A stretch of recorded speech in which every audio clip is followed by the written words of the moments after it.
Yo, yo, yo, Skinny Gang, what's good? Mr. Skinny here. Back, man. Happy New Year to all of y'all guys, man. We back with the Anytime Live. First Anytime Live of the new year. And we got a special guest tonight, man. So I'm going to let the crew introduce themselves. Snoopy JoJo will be in a little bit. So let's get it, man. Let's go down the line, Retro. What's going on, y'all? It's your boy, the Retro Wiz Kid, the shoeologist, man. Same thing on IG, the Retro Wiz Kid. You can find me on Twitter at Wiz_retro. And Happy New Year, everyone. And let's turn up. Done. What's good, man? Y'all already know who it is, man. It's your boy Dun Dun, aka Dun's Kicks, man. Same thing YouTube, same thing IG, man. You already know what to do. What's good, everybody? Yeah, ToNYD2WiLD checking in once again. You already know what time it is. 2019, he just brought the building in. You already know how to come pull up on Skinny. You know what I'm saying? Do this Thug Thizzle. So let's get straight to it. Hey, man, I appreciate it. Done. You got the chat? Yeah, man. The chat kind of lit already, man. We got OG the who is it? OG the Hemp Man. My first time seeing him. Salute. Facts for real. Braze Me. What's good, T Wilson? Beezy for Sheezy. Crazy. Chopper City 02, 49ers fan for life. Cruz and Dread, what it do? Like we got that's about it for now. All right, and Dunn, you and Retro, y'all got the admin, so. Blackout Customs, what's good? He said no guns tonight. No. We're not pulling that shit out tonight. So definitely, man, Anytime Live to Anytimers, we're here with Mr. ToNYD2WiLD, man. And I couldn't think of a better way to kick the new year off because he actually kicked the show off, man. And we're gonna get into that later. But hey, what y'all thought about these here releases in the last week? A lot of people did their top 10 before the last week of the year, and I think some of these shoes could have got honorable mention. Yeah, I mean, one shoe I really liked a lot that I just couldn't put in my top 10 because it was just at the end of the year, but those V2s. I think the V2s was better. Which one, the Static 700s or the 350s? The Static 700s. Shit. Yeah. Shit. We're gonna be all right. Life of a superstar, getting lobster and all types. You already know we're gonna do our Thug Thizzle. You know what I'm saying? Yeah, we good. But yeah, I wanted to put them in there. Would you say that that was the best Yeezy drop of the year? That's what I'm saying. That really wasn't anything like that really caught my eye this year. I mean, the miles are cool, but that's what I'm saying. Like those Statics, the 700 and the 350s were like probably the best that dropped. Yeah, for both of them, the 350 and then the 700. Yeah, I thought the same thing. So you don't everything else was restocks. So you don't think Yeezy, just like Alabama, like Yeezy had to put in enough work that they automatically get one shoe in the top 10? Like they best shoe of the year that they automatically get a top 10 consideration. Like Retro said, everything was restocked pretty much. We got the all white one, like the zebras are dope, but you can't put it in there when it's already came. If the zebra was not a restock, that was like its first time dropping, I still would have put it in like this list probably, but it's a restock, so you just can't give that to it right now. You know, I always got confused because like the zebras and the Yebras are a restock, but we call the Jordan like the Cement 3s and the 11s retro. You know what I'm saying? I mean, like they both been out. I don't know if it's just because they haven't been out enough or long enough. I definitely agree with you on that, but we're not calling that a retro though. Think about we're calling it a restock. A clear difference of what you're saying would be like the Pirate Blacks, and then how they redid the Pirate Black and they changed the back padding. Remember the Pirate Black 350s? Yeah, those were two completely different shoes. Like you're not going to see on StockX. I don't think they're going to have like a zebra from 2016, and they or 2000. Well, they actually should because the zebra had a different bottom. That is true. That's something. That's what I'm saying. I don't know how it is as far as on the StockX, but certain shoes like a OG and a retro is gonna be two different shoes on StockX, but like a restock is gonna be the same shoe. You feel what I'm saying? Yeah, I was looking at it like, okay, like we didn't give this shoe no consideration, but the Win Like 82, and then it got re-released all year. So I was looking kind of like at the Yeezys like as a re-release. They was trying to put it as like a re-release instead of a retro. But I think like that Zebra is kind of like the wave as far as the Concord is the Jordan when it comes to Yeezy 350s. Yeah, I definitely can agree with that. I just, I mean, I doubled up too, so I copped them. I don't know. I just feel like it's just like one big thing about everything is like you said though, that it's just it's so current. You know what I'm saying? That's just like my 11. I seen your top 10 list, and you gave it to the Concord, which is only right because I said if it's 3 million pairs, it don't matter 23.45. That might be the all-time shoe ever. It's not mine, but I mean consensus-wise. But the thing about this is the argument I made that somebody else was like, they went against it. But let me know. Gonna sell out no matter how many pairs they make. But that's what I'm saying. So like, shouldn't that make sense? Like Duns, like if it's 2 million pairs and 2 million people bought them pairs, isn't that enough to say, like it was the most bought shoe this year? Shouldn't it be number one? That makes sense. That makes sense. Looking at it from that standpoint. But I mean, man, when we look at it, if you can make 10 million pairs of any shoe and that motherfucker sell out, you got a banger. But bruh, it was rumored. This here is why I say, man, hey, Yeezy went unnoticed this year. But as far as the shoe is worth, as far as resale, the shoe, people buying the shoe, Yeezy had a great year. The man brought back out the cream whites. They said it was a rumored million pair. They sold out, and you still can resell them and get about $100 over the value. I don't know. I wouldn't trust that million though, only because it'll be talked about more. I don't know. Yeah, but I do know one thing. Right before the static drop, I went into 3 stores in South Carolina, and they had Sesame Yeezys. When the static dropped, all 3 stores, I saw no more Sesames. I don't know what happened. I don't know if somebody just came through and copped. Yeah, that thing's creeped out. Yeah, them Sesames, I don't know. Them shits were. But enough of that. Let's go to the A Star Is Born 1. Yeah. Underrated. Weird shoe. I would say weird shoe. Why weird? I ain't got mine yet. I'm waiting on mine. Because it hit me differently. Like as far as like, I like the shoe. The shoe was dope. There were less pairs of the Rookie of the Year, and they sold out too. But I don't know. There's something weird about it. I mean, would you say it's better than the Rookie or what? That's what I'm saying. It's set around. I know it's set around. That's what I was gonna ask you. Do you think it's better? I think it should have been a pack. Really? Yeah. The pack thing. They should have did that in a pack, man. The concept of the shoe, the way that they both constructed the same with the flaps at the top. They both had things underneath with stats. They took that from Off-White. It was a meaning behind both of them. Yeah, it was a really dope. The story was nice. Yeah, I had them, and then I ended up selling them just because I'm at that point where I have to find a balance, you know.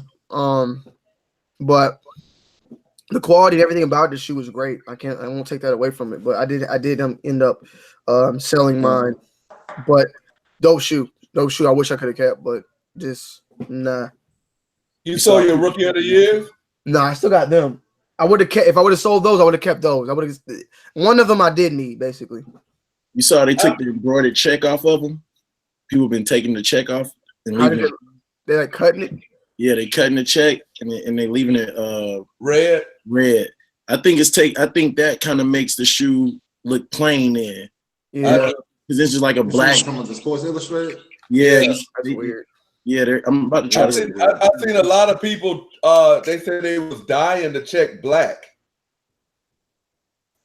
Taking the Sharpie and just making it black. I think it's dope. If you think of the whole story of the shoe, I thought it was dope. I think that they didn't put enough marketing behind it because I think if that shoe was released right after the bread toe was released, you would have been having people lining up trying to get that shoe. If they released that shoe before they released the UNC Off-White 1, if they released both of those before that, that shoe would have flew off. Did y'all see it just now?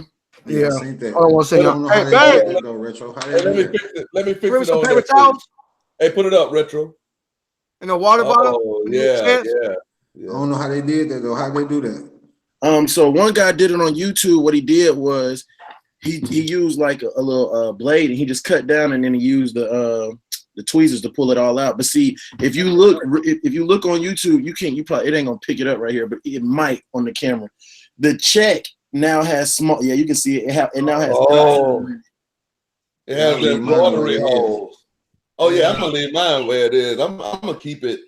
Another shoe that dropped, man. I copped a lot of shoes this class. Oh, what you thought about the Puma release, Tony? The Transformer. Yeah, the Transformer, the Bumblebee, and the Prime. A good one. I just haven't been out. I haven't been out at the malls to like see it in hand and cop it. But I mean, I'm all for the RS models right now dropping. Like people think it's a joke, man. Like I mean, I really like what they're doing, but I'm waiting on something new at this point. Like what's ever next for the RS. What they're gonna do next. I'm just waiting. But I myself, I like it. I do like it a lot, and I like the movie. Hey, I respect your opinion as far as knowing like when the next wave is coming in and stuff like that. What do you think Puma has an outside shot of overtaking Adidas this year with Jay-Z and the Well, I'll say this, right? This is tough. This will still be tough. Not overall, but they might be. Thank you. It's good. It's great. Thank you. I think they can have some damage as far as basketball. They'll be better off beating them in basketball than taking it over. You know what I'm saying? Adidas at the end of the day still got Yeezy and Pharrell, and that's what's gonna drive the force. You know. Do you see Jay-Z getting a signature shoe? Possibly, but it won't do nothing. I don't think it won't resonate to the younger audience. Oh, I don't think so. not even if Meek Mills push it. Meek Mills didn't do much, but like it ain't like that shit don't really. I mean, it's as far as when you think about it, right? Sneaker releases along with artists is worked for Drake and Travis Scott, a little bit for Pusha T. Meek, we really didn't care too much for, but I mean, who else after that? I mean, there's probably some Future. Huh? Future. He did that Reebok one, right? But Yeah, yeah, as I'm saying, it's not that many, you know. So for Puma, they're gonna need somebody else, but I don't know, man. It's just I don't think they got it right now as far as like overtaking, you know. Well, we've seen you do it in some commercials lately, my brother. What Reebok? Yeah, so is there I don't know. anything in the works down the line, like maybe a ToNYD2WiLD and Reebok collab, or that we could be looking I for would in though. 2019? Nah, but I would like to. What is your opinions on what Reebok needs to do to even put a horse in this race? Because I even see Elise jumping back out with some things for 2019. So They gotta go. What works right now, what's working right now for these brands is going to the past and bringing the past into the present and then mixing it along with the technology now. So like grabbing bits of the past and then using it to create something new. That's how it's been working for pretty much all the brands right now. So say would you go with a classic model at Reebok? This hypothetically, say Reebok hit you and said, Tony, what do you think about a shoe? Would you take the $59.99? And what it was called back in the day, retro, the thought shoe for everybody at Reebok that you used to go buy the girls if you wanted the dang on. The soldiers. 5411s, 5411s, the 5411. We call them the 5411s because of the price, but they soldiers, I think, yeah. But would you take an iconic shoe like the soldiers? Because I saw Rick Ross try to do it. I think he might have had limited success, but yeah, no, I would honestly, if I'm going with Reebok, I would go with a shoe like the DMX or the Question or the Answer. If I had a choice, I'm going with those. Man, listen. Just because. Go ahead. No, I'm saying those are the shoes right now. Those are just classics. Definitely. I want to give a salute to the latest chat on YouTube, bro. The Anytimers, bro. It's and 46 of y'all in here. Hit that like button, man. We're not asking for anything. We're not asking for no money, no donation. Hey, shout out everybody. Look, we got mixed up in the middle of, they were cooking like a little seafood up there, so I'm eating, but I'm keeping it moving. We keeping the questions flowing, and eating at the same damn time. You feel what I'm saying? We ain't gonna stop. One monkey don't stop the show. Hold up. Somebody wants some bars. Streetwear.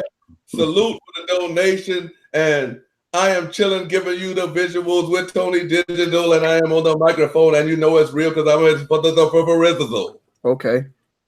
Yeah, banging this bitch. You already know. Shout out Foreign Boy. He in the building. Foreign Boy is in the building. Salute, sir. Hopefully 2019 you can confirm a spot on the show. But I guess, man, this here's the point where eggplant has to be given out for the week. An eggplant? Yeah. Who has it this week? The sneaker eggplant of the week. Let's see. Well, I guess, it's really probably not a big surprise. Mr. Shumanati coming from the firing squad. That might be a bad choice of words for while you're coming up front, but my boy Shumanati pulled a TL Ricks, man. Yeah, let's get this thing here out the way. As you know, I have to turn my camera off because y'all will start clowning me because I can't see. But Mr. Shumanati, you are an acquaintance of mine, and we've even kicked it at SneakerCon, and we even shot a vlog together. But I learned one thing last night. He's real. And last night was a prime example of when keeping it real goes wrong. Want to know the truth about a person? Get a bunch of niggas together and give them alcohol, and out comes the straps. Mr. Naughty pulled the AK over some YouTube beef. My nigga, was you gonna shoot at the camera? Then after that, you let the world know how your income is brought about, which I have no knowledge of. I'm just gonna go and let y'all go back and watch the show for yourself. But Mr. Naughty, my friend, you are the eggplant of the week. And I look forward to Mr. Naughty getting on the show and explaining this side in the future. So, sir, eggplant of the week does not discriminate. And there's one thing I want to add in about my boy Shumanati. I asked my bro too, but give it up for Shumanati. The other eggplant for that part was that he double cocked the AK, so he automatically jammed it. God damn it. I didn't fucking catch it. He cocked it 2 times. Can't do that. Unless it was not a bullet in there. And don't shoot at the camera. And cocked it again. So he might need to go and jam his gun in the backyard. Safety first. And he was on the Anytime Live, so you can shot at any timer. But Mr. Naughty, we definitely look forward to you coming on and explaining what you had to explain. And with all that out the way, let's get into it. Wiz, you got some questions for Tony D? Yeah, I got some questions, bro. Q the Queen wanted me to tell you that you called Asmir last night. I was fucked up. I don't know. I don't remember. Oh, I thought he was I apologize if I offended any people doing Asmir. All right, so Tony, first off, I'm gonna say if anybody got questions, drop them in the comment section. Yeah, man, ask anything you want, guys, in the comment section. I'm here for a minute. You know what I'm saying? No filters, so let's get it pussy popping. So we're gonna some questions that I got for you this week that the panel we came up with. What are some shoes that you're looking forward to copping this year, like some must-haves that you want to add into your collection? Infrared 6s, Nike Air in the back. Brand 4s, Nike Air in the back. Jordan 4 Cool Gray. Yeezy 700 V2 new models. A couple of them I like. The Yeezy basketball shoe I like. I actually made like a list too of some of the shoes that I was looking forward to. Let me see. What else was there? Fear God, Jordan 34. It's Nike 720. It's a lot of shoes. Nike supposedly has a new auto lacing shoe that's going to be dropping. That's going to be around $300 apparently. A basketball shoe, yeah. So yeah, I'm looking forward to seeing all that. Copping too. Okay. All right. Somebody just asked, how long after initial release of a sneaker and the re-release would it be considered a retro? Re-release. I mean, that's up to the. I don't know. That would be up to the company at that point. That's what their own decision, I would say, because when you think about it, like, oh, let me see. The original release. I mean, yeah, I don't know. Like the most recent retros are like the bronze are at this point. You know what I'm saying? That's like probably the most recent. So we've seen LeBron ones drop, and what was that 2000? What did LeBron come in 2000 and what 3 or was it 1 or what year was LeBron 3? No, 2004. 3-4. Yeah. So I mean, I don't think it's a set number though on there. I don't think it's a set number. So, but Adidas doesn't even use the word retro though. Does anybody else except for Nike use retro? Yeah, I don't think so. Yeah, so right. Like, Adidas doesn't even use retro. And do they even? Honestly, the only thing I ever thought was retros was J's, and that's just coming from me because whenever Nike re-releases a shoe, they either call it a quick strike. Yeah, you're right. Yeah, like the Bo Jacksons are always releasing, and they don't say Bo Jackson retro. You're right. When they re-released the Air Max 97 Gold, they just call it a quick strike. Quick strike. They're giving it back to you again. Yeah. One thing. So what can we look for coming from Sample this year? I know you in one of your videos you had picked up a bag, and you were talking about maybe going a route with dropping some bags. Is that a possibility that we might get a bag this year? Like a book bag, you mean? No, like like the little bags, like a side bag, right? With that the man bag. Yeah. We actually. Oh! I know you're talking about. Yeah. So that's already in the works right now. I sent that off. We'll be getting a bag. We'll be getting a book bag. We'll be getting some new sandals, like a brand new sandal. Trying to get that up to get that up to size 14. Get it down to size 4. Wider release on the sandals.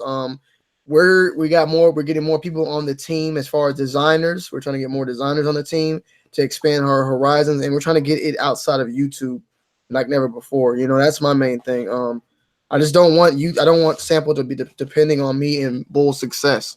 I want it to be its own success. So we're taking a lot of things into account and just trying to, bring it back. I definitely am proud though of us at the end of the day, because the like merch in general that people call it has definitely declined, but we've tried to get aside from that merch. We're try to maintain our title as like a clothing brand. Everybody does the merch now. We're trying to do something far beyond that. So that's one of my plans, is to definitely do that. Okay. I got a question. I see some questions about. I see Rob Dollar. Yeah, that's what I was about to ask you. Somebody said, can they get an update from you through Rob Dollar? I talked to Rob. Man, Rob's recently had another. He's been a family man recently, but he told me he is returning. He said he's planning his return. He's coming. So I'm definitely trying to get Rob on. So if you holler at him. He's definitely going to be hopping back onto the YouTube scene. He definitely is laughing at all the beef, but Rob don't fuck with many people at all because of that. Like he's been betrayed a lot, like me, and he just don't. His circle is going to be very, very small. Somebody asked about the Damn D bank account. He showed his bank account. Yeah, but we're gonna get to that. But speaking of being portrayed, speaking of being betrayed, by a lot of sneaker YouTubers, we've had this conversation off of air. But how do you feel about when you reach out and like you may feel like you're doing something good? Because I've seen you like over live streams and stuff like that, shout out various sneaker YouTubers that you watch, and I've actually seen immediate growth from just you saying their name. But how do you feel when it's like you do this and it's nothing that you're looking for back, but it's like that they're looking for more? Like, oh man, you know what I'm saying? I really feel like Tony could have did more, or I feel like Tony. But I mean, how do you feel when it comes to that, and how does that affect you when it comes to YouTubers or sneaker YouTubers that's up and coming? Yeah, I feel like, man, I feel like a lot of people are blind. Like a lot of people like basically, like I've told, like we talked before about the situation. People, like all of us as individuals, we know ourselves. We know, like, everybody believes that they are 100. They keep true. Hold on. Let me put this plate over here. Retro, Duns, Skinny, we all know our own individual self more than anybody in this world, correct? So we know our intentions. We know what we want to do, and we know we may be no harm to somebody. But the people that we are approaching don't know nothing about us. You know what I'm saying? So people don't tend to realize that. They come in thinking that, like, the person that they are approaching is supposed to be automatically knowing about them, and at times that person that's never met this person in their life don't know nothing, but the person that's approaching that person knows everything about them because they follow them and whatnot. So the response may not be what they thought it would be. You know what I'm saying? That's one thing where people tend to get like, they'd be like, oh, I thought Tony was gonna be way more cooler, man, but like Tony didn't know this. You were a random person walking up on him. He didn't know what the hell was going on. That's that aspect. But then the aspect, as far as you were saying, like, doing favors for people and then feeling like it was not more. I mean, that for some reason, I don't know what the hell the problem is. Nobody owes nobody anything at the end of the day. You know what I'm saying? That's just the best way to see it. And the best way to make it is without having that boost, because ain't nothing worse than doing, like, somebody doing something for you and then they have their hand out later on. Like, I never get down with that shit. You know what I'm saying? But not just you, but like when I see, because I watch a lot of sneaker YouTube. I watch a lot of YouTube in general. So just to step it outside of YouTube, but like when I see people that's like in the same genre, I mean, like actual, like, because like you made the statement, like when you look at sneaker YouTube and you look at sneaker YouTubers, you look at us like co-workers, like, yo, we in the same field. So it's like, if I said, hey, Tony, I need you to do this here show, and then you tell me no, and then I make a video and say, you know what, Tony, man, I really thought Tony could have did the show, man, that, you know what I'm saying? That really, man, messed me up. I really thought, Tony was better than that, man, but oh well. I mean, but not stating into the fact that you have done the show or did any other things prior to that. I mean, to me, I just feel like nobody owes you nothing at the end of the day if somebody does do something. And I always took it to the point, like, if I meet somebody and they actually not familiar with my content, that's like motivation for me to go harder. So next time I see them, they're like, oh, okay, yeah, man, I know you. Yeah. No, definitely. I feel like, you know what is even worse than those? I'm just trying to clear your name because I feel like you get a bad rap. Like, they're like, yo, man, when I met Tony in person, you know what I'm saying? I thought, Tony should do way more for the culture. When I feel like you do way more than enough.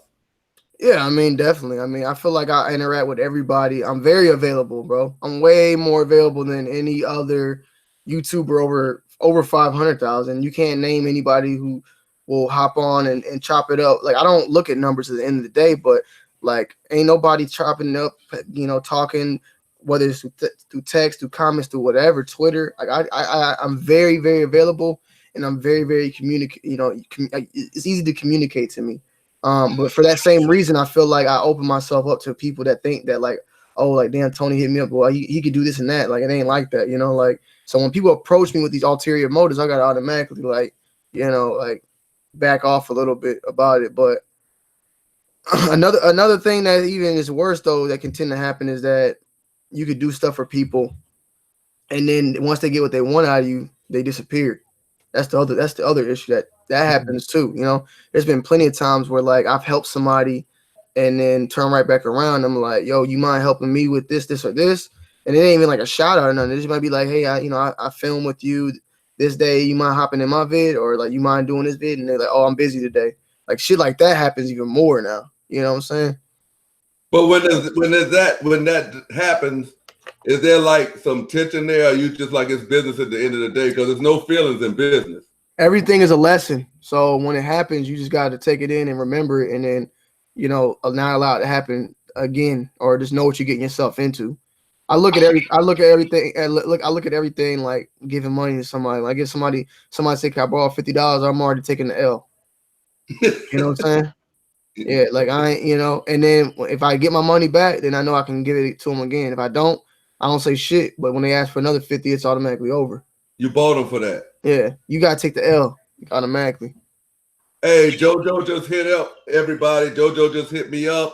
She said she'll be in 15 minutes. But Retro, go ahead. I know you probably got it in your questions. But yeah, I'm gonna let you go ahead and touch on the Soul Play video. Got your chat, man. What Soul Play?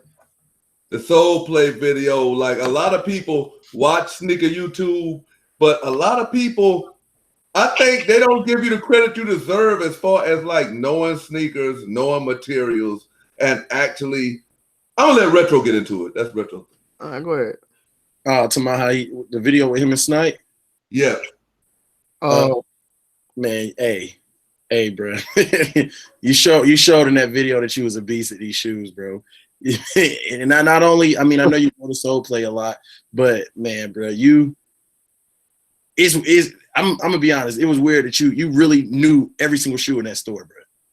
Yeah, yeah. Nah, I mean, hey, man, like I was on some Bird Box shit. But do that come from when you get ready to go shoot your video? You can low key take a pic, like Snipe me to take the pictures of us and put that as a meme, bro. We look like some Bird Box shit, bro. But go ahead, what you saying? I said, does that come from you doing this so long that when you go to do a shoot, you already know what you're shooting, or you memorize as you go by, like this shoe, this shoe, this shoe? I mean, I'm just like I ain't gonna lie. I'll be cocky with it and say I know my shoes, bro. Like you could put any shoe. Like I said, I'm down to go to Snipes spot and do that shit if I got to prove myself. But I just know shoes. I can feel it. I can feel it and know what the fuck it is, you know. So you actually saying like we could go out of town and go in the store and I can blindfold you and I can give you 5 shoes, and when you feel them, you'll be like skinny. This. I feel confident because you gotta peep something. When I went, like I went first. I mean, my bad. I went last, so that when once I went last because I didn't want to see I didn't want to see anything. I wanted to grab it, give him everything, and then put it back and then allow him to grab it. Because if I would have walked out and looked and left or right and saw like missing spots, my brain would automatically knew what was going on. So that's why I wanted to go last. But I think if I go to any Foot Locker, like I think I should be straight, bro. Because I just know how to I know what's going on. Dang. What else you got, Retro? So we're gonna bounce back into the chat. So this question coming from T Wilson 8192. He wants to know: are there any shoes that released in the past that you would like to try to get now? Off-White UNC. I want that shoe still. Off-White UNC. Bro, I like that's one thing about me. Like when people ask me these questions like that, it's like they're gonna be a lot of hype shoes. I got all the GRs and all that on deck. Like, how do you feel about the Off-White UNC as a release? I like it a lot. I like that. I mean, do you feel I like Off-White? I like Off-White. I like it. You know what I'm saying? Do you feel if it had released its regular way, it would have been higher on people's list? Because I feel I don't think so because it released like 2 years ago. The UNC did. The UNC's released this year.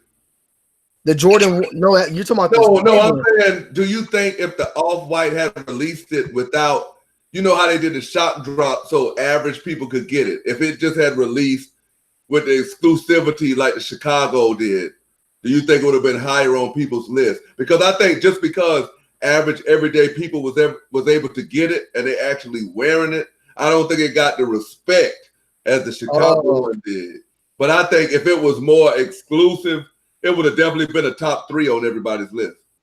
I can't tell, only because the white one was a European release. Yeah, that was and that's very similar to what you're asking of, and it's not on everybody's top 3 list, the European one.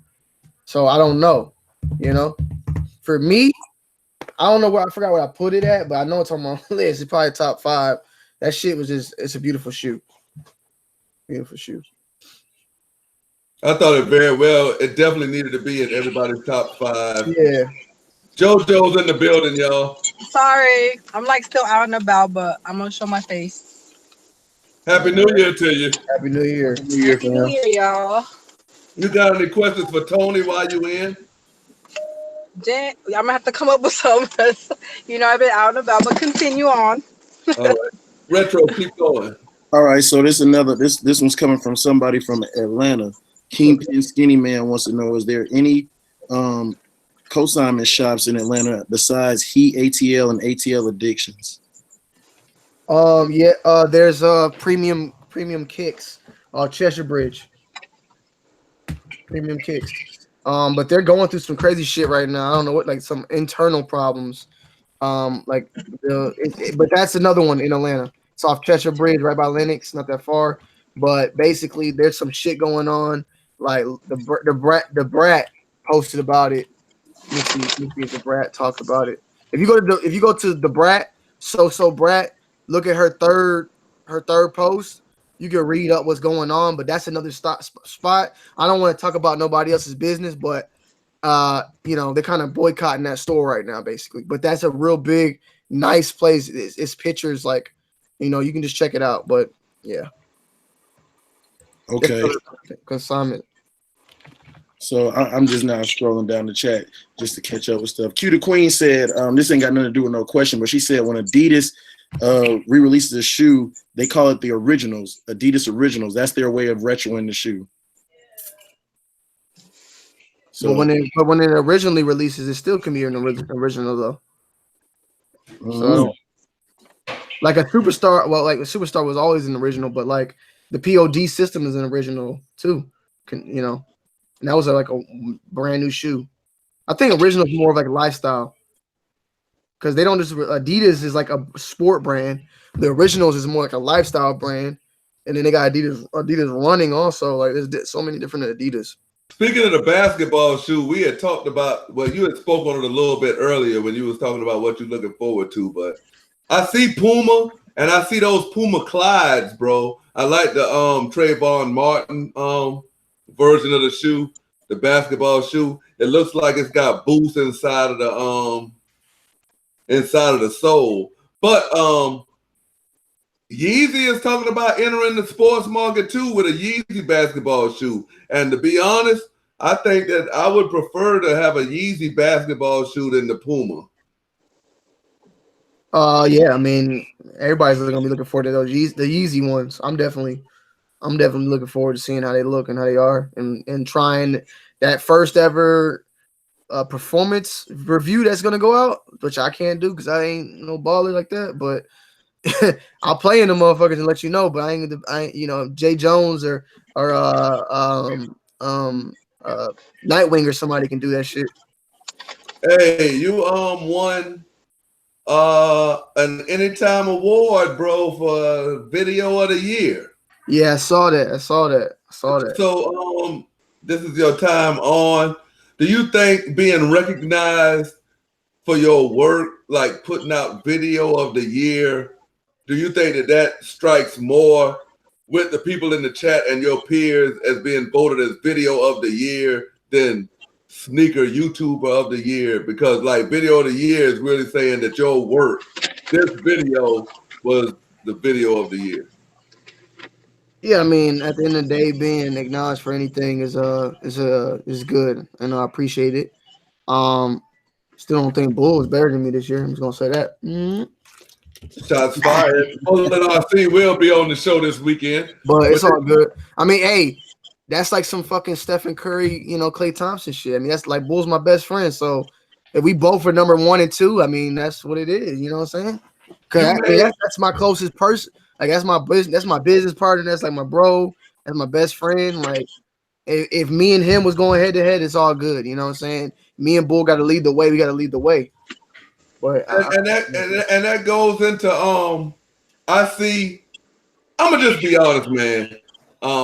I came into sneaker YouTube watching a lot of sneaker YouTubers, but sneaker YouTubers like you, Bull, Fomer Simpson, Kais. But I don't know if Kais edited his own videos, but I know you, Fomer Simpson in the workshop, Bull, just good editing in general, like Tom, just people with good editing. I was like amazed because people think sneaker YouTube is just getting in front of the camera, banging out, talking for 10 minutes, and then uploading to YouTube. And but watching what y'all guys did changed it for me. Like I see people who do that and are successful in doing that. But once I seen like the work that y'all actually put into it, and I tried to do it, and I'm like even the editing that I done, it takes about an hour to 2 hours. So you want to if you really want a good idea, understanding how it is to be in front of a camera doing YouTube and whatnot. Like one, I'll give you a quick example of myself, and then I'll give you a real example that we all really current of knowing about. Go look at my first ever videos and see how my energy was. I didn't know how to talk, articulate, speak, put out my energy, reflect myself through the camera. It was so like, what's up, y'all? Today we reviewing this water bottle. Yeah, like it was so like like I was just too like I didn't have no identity. Now everything is there. Also, a second thing, when I bet I don't want to bring it up, but we're gonna bring it up because it is what it is. But like when Unbreakable shit happened, right? Everybody was dropping videos that never dropped YouTube videos. You go watch some of these people's videos, you could tell like this is the first video they ever did. Some people be like saying the word like or or they're just people. It's hard to just get in front of the camera and talk. Words, yeah, they'd be like, yeah, like he people like pausing. It's just weird. Like you just like it's not easy to get in front of a camera and talk to it, even if nobody's sitting there. Even if you, I feel like that's something I would do if I like made a YouTube video. Like y'all be making it look easy. I think that's why I don't want to do like a YouTube video. It just seems kind of difficult, especially with editing and all that. Y'all make it look easy. Yeah, so I mean, over time it definitely does get easy, but like well, I actually heard you, Tony, say the same thing. Like, yo, like you went back. Actually, I got a video coming out. It was inspired by your video. You had went back and did a couple of people that you came up in the game with early video reactions to their early videos back in the day, and you did yourself as well. But I also saw Cash Nasty do it, and he was like, yo, look at this emotion. Look at all this dead space in my video. I mean, like, I was like, yo, a lot of people who make videos won't pick up on that. You know, like, he was like, yo, why is all this dead space before I speak? Why am I talking with a list? Why am I doing this? Yeah, so that shit is that shit is like as you might not take it serious, but as an audience member, they don't want to hear all that. They want to get straight to the point. They want to see editing. They want to see this. It's so much different, you know. And I think that is not something that many people can just come out and instantly do. It takes development, you know. You got any more questions, Retro? Because I want to hit Tony with the rapid fire. Let me. Hey, I'm about to go piss real quick. I'm gonna drink a whole goddamn bottle of water. Get some questions. Hey, there's so many questions in the chat. I want to answer everything. Yeah, I was about to say there's so many questions in the chat. Get them listed up. I'll be right back. Chappelle Hammond, what's up? Q the Queen, what's up? J. Smoke, what's up? GMOG, what's up? Lucci, what's good? Shumanati, what's good? Jamie Wyatt, Cocaine Kicks, JBM, Jeremy Jones, and that's just a few of y'all rocking out. There's 235 of y'all in here. We definitely would appreciate if you hit the like button or hit the dislike button. We just want the engagement, man. Anything over that is a blessing. Blessings to you. Salute to 2019. Everybody who is in this chat, it's y'all's year, bro. You just got to believe it and put forth the work, and it'll happen, bro. So, JoJo, did you cop anything this week? No, I didn't. Is Don's kick still in the building? No, I ain't heard Don say nothing yet. Man, Don's kick is like a ninja. I know he's eating. He will get that. But I'm gonna hit you with this here rapid fire, and then we're gonna get to the chat, and Retro is gonna go through the chat and get some questions for you. But this here is rapid fire. Tony, I'm gonna say a word, and you're gonna give me the first word that comes to your mind. Okay. All right. Chunky. My dog. Sample. I just thought a bull, no homo. Off-white. It was like a mixture of Virgil and the UNC. Puma. First in my head, shit. I don't have, nothing's coming in my head. I'm just looking at you right now. God And damn. Kenny, when you said Puma, I looked at you and I thought of you, no homo. Your head. Hey, well, Puma, get at me. Let me goddamn promote this shit. Let me close my eyes. That's probably the best way to go. Puma. Still your face with the hat. And the last one, All right. Nikki Gomez. I just hear her upstairs. She's right there. I'm looking at her, so she's in my head now. Salute to Nikki Gomez. We definitely want to try to get her on for the female sneakerhead edition. Sure. And also follow Nikki and Tony. I don't think they upload as much anymore. I haven't seen a Nikki and We'll Tony. be uploading tomorrow. It's been very busy this past week. Very busy. We got like 4 videos stacked up though. And while we're waiting for Retro to come back with the chat, we're gonna get this here. OS Teddy, he'll be coming on the show. And Teddy's coming on? Yeah, Teddy will be on this time next week. Okay. Wednesday of next week, so y'all had the notifications ready. But I watch your videos, and I seen one video. You had a message for Teddy. Let's go back because this shoe was number 2 on your list of sneaker of the year, and it was number 1 on my list of sneaker of the year. So with 244 people in, and I'm pretty sure some people are gonna watch who wasn't here. Can you explain the whatever disagreement or Teddy that was between you and Teddy? Okay, so a lot of this in March, the shoe released, and I want to say maybe I missed out on it. And when I missed out on it, like that day, Teddy had hit me up like, "Yo, I heard you need something," and I'm thinking he's joking because Teddy's was a boost like all Adidas. But anyway, he had got the shoe for me for retail plus shipping, and I paid him. He sent the shoe off overnight, tracking and everything, and it made it to Atlanta the next day, but it got lost and it was completely gone. So we kind of sat in a hiatus, just nothing was going on. We were confused, trying to wait and give it some time, and eventually it just didn't come. So then, in my head, I was like, all right, well, shit, like I did pay for the shoe,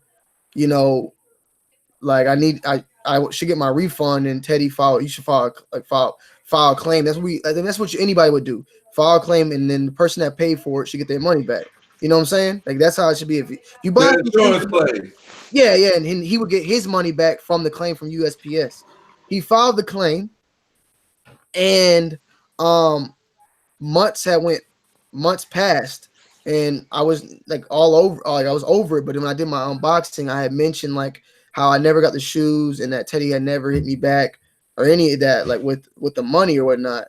And that was in my video, but I guess people went off and attacked him about it, like on his video or whatever. But my mistake that I had, the initial problem was you didn't get any of your money back or the shoes. Yeah, so but that's where I fucked up at, because what had happened was I had agreed to Teddy. I was like, you know what?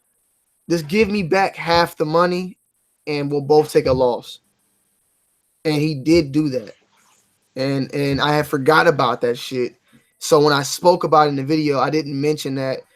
I mentioned in the video like he should at least have given me half the money back, and he actually did, but I had just totally forgot the shit. So that was a horrible mistake on my behalf, So definitely Teddy is legit. Yeah, it was never about him. I never thought he scammed me. It was more so like, you're my friend. Like, damn, bro, you just let this, like, you never followed up with me type shit. You know what I'm saying?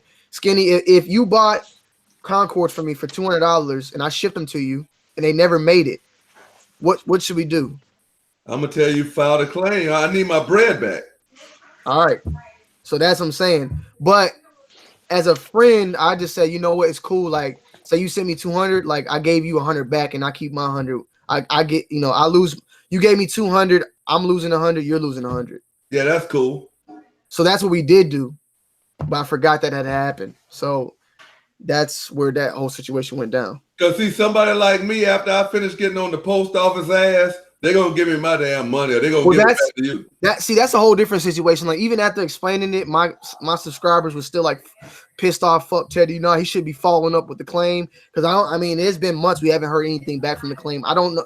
He has to handle the claim, so I don't know. You know, if we ever get the money back, then we both can get our money back in full, which I would still would like. Shit, UPS ran off with the pack. We need to get that money back. You know what I'm saying? Salute the Boost God because, formerly Boost God, but salute the OS Teddy because I do watch both of y'all. I have a closer relationship with you, Tony, but I'm glad. Tony dread start in the middle of his head. What does that mean? They're trying to say that your tape line is receding and shit. Don't worry about that. Some people just talking shit. Damn. Anyways. Hey, my shit always been you see big, that? though. No, I'm thinking he was gonna be like this middle of my head. He's talking about no. Somebody else said something else too, but I didn't want to read it. No, I like. What did they say? Tony do like a tranny that takes hormones for facial hair. That one, that part. Oh. Like damn. I like clappers though, but listen, this guy generic white male. Like, come on, I know him. He's in my comment section. It's all good. Okay. Well, somebody had a question. It said, "Ask Tony if he had a choice, what sneaker company would he like to collab with?" Oh, that's a good one. That's a good one. Nike over Adidas, Jordan. I don't know why, Tony. I see a special ToNYD2WiLD Reebok coming in 2000. If it comes, it comes. But if I had a choice, I'm going with Nike, bro. Checks, bro. So you are still checks over stripes. I've always been. I got more Jordans than Nikes, but I'm still Nike at the end of the day because Nike's the daddy. You feel what I'm saying? Like, I said that myself, and then when I went and checked my sneaker collection today, I seen 17 Yeezys. Look at your chest, though. Yeah. That's all you're saying. Yeah. It's on your heart. It's on your heart. Yeah. But I still got more. I still got more checks in the collection. Yeah. I saw Bull's top 10 collection. He had the Air Max 97 kind of high in there. What you thought about that release? The Air Max 97? Off-white. The black one? The black one, yes. I haven't even seen Bull's list. The one he dropped today? Yeah. It's nice. Nice shoe. You know, he dropped the top 20. I'm not sure where it was at. But yeah, I like that shoe. I like the 97. The 97 is cool, but I got the shoe. I'm thinking about selling it. I won't even lie to you. As weird as it makes, I like the Serena one more. That gray one. Somebody else said that. I think Retro said that. Yeah, I like that.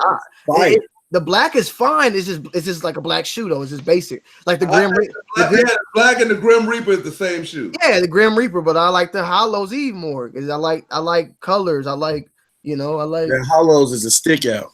Yeah, like, I'm currently trying to sell. I'm currently either selling my Air Max off-white black 97 or trading it for a St. Hallows Eve. Paulo, why you stealing other people's jokes already, bro? Stole a joke. What Pablo said? He said my pimple was looking like an infinity stone, but that was a joke that I gave comment of the week to on my last video. Or not my last. He's that's like blasphemy, man. You stealing other people's jokes. You got a pimple on your face? I don't even see it. I had a Rudolph the Red-Nosed Reindeer for Christmas, but somebody left a comment, and I do like comments of the week every week, and he said that looked like Thanos was pulled off an Infinity Stone. Maybe that was that guy though. Actually, I think that's the dude that made the comment. So maybe my bad, bro. Yeah. Somebody said let's talk about the upcoming shoes, Air Jordan 1s. The only upcoming Air Jordan 1 I know is the Travis Scott one. And that it's like a the black toe is rumored though. All right, wait, what's up? They said the upcoming Air Jordan 1 releases for 2019. The only ones I know is the Travis Scott 1, black toe, and the shattered backboard 3.0. Jordan 1 releases? Yeah. Oh, there's a suede Jordan 1 that's like a UNC dropping. Yeah, that joint look dope. Yeah, there's some patent leather Jordan 1s that are dropping. The navy, like baby blue, white ones dropping. Like the one for All-Star Weekend? Mm-hmm. I'm guessing that, yeah, there's a couple. So what's up with that suede North Carolina? It's like a UNC 1, but just suede. Yeah, it looks like a union almost, like roughed up kind of. You got the Crimson, the gray one that's dropping. Crimson. Yeah. Dang, I mean, I can only here go a picture of it. The green, the one that looked like the UNC sort of kind of. Wow, that's kind of dope. Yeah. Whoa. Quality look like that's gonna be. It looked like it's gonna be a real soft shoe. I don't know if that came out right, but like the shoe, like the quality of it looked like it's gonna be like that nice, soft, buttery. You know what I'm saying? And like the new buck looked nice on it. New buck suede, whatever you want to call it.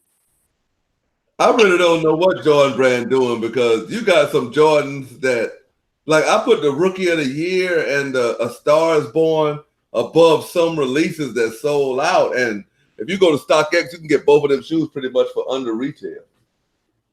Yeah, that's very true. I'm reading these comments.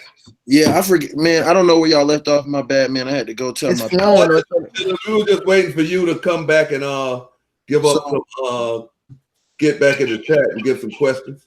So I'm gonna just start with the last one that we left off on. So ETS Minor, he said, who are your top 5 rookie shoe tubers that you actually watch? Rookie? Yeah, It's kind of hard to like say that because like I don't know how long everybody's been like going in off their first year type shit. Go ahead, Tony. You don't have to damn prolong it. I mean, no, just a Sniper Jones is like a 1 year, but there's like, I mean, I'd rather say people that I like that are like underdogs at the end of the day. That's about it though. Nobody else. Yeah, I'm pretty sure it wouldn't be me because no, I was fucking with you, Skinny. I was waiting for you. But Snipe, Skinny. But not, I don't know that many that are brand new besides like you guys. I mean, shit, Skinny, what's a year for you? It is a year right now. That's what I'm saying. I can't tell who's a year. Like Snipe's a year. He got kicks. Snipe can't be a year though, because Snipe over a year. Yeah, see, that's what I'm saying. Yeah, he got kicks. You got Retro Wiz Kid. You got Retro right here. Okay. You got Me and My Kicks. Me and My Kicks was trying to send you something too, but you haven't updated your PO box. I'll get that out. That's coming very soon. Trust me. Tony, do you edit your own videos? Yes, I have. I do have somebody. Thank you. What do you think about sneaker YouTubers, content creators? I'm not even gonna say sneaker YouTubers who don't edit their own videos. So I was gonna say I have somebody on edit if I need, like if I got too many videos, I need somebody to help push something out. But I can't really. It's hard. Like I can't really complain about it now at this point because you gotta look at it like from a whole. Like that's like me being mad at Will Smith for not making his own movies. You know? No, I just noticed because not in the sneaker YouTube genre, but I remember it was a big thing about maybe 2 years ago. Cash Nasty and London and them got on a guy because they said he was paying a dude like the video for editing. Yeah, he's like finessing. And I was and then I also heard Cash say it feels better to be a content creator when you edit your own videos because you actually got talent. Yeah, no, I totally agree with that. Like, I mean, I still edit my shit, but like if I got like, there's times where like I'll shoot something and I'm like, all right, I'm gonna edit this tomorrow, but I still want to go shoot something else the next day, and I might need somebody to edit that for me while I go shoot that. So I got an editor on deck if need be, but like from the beginning till now, what got me here is like basically like I know for me, from my instance, I don't give a damn. I've already proven myself as far as that. Like I've been editing videos since goddamn 2010 shit. I used to edit music videos and all that. So like, that ain't the case for me.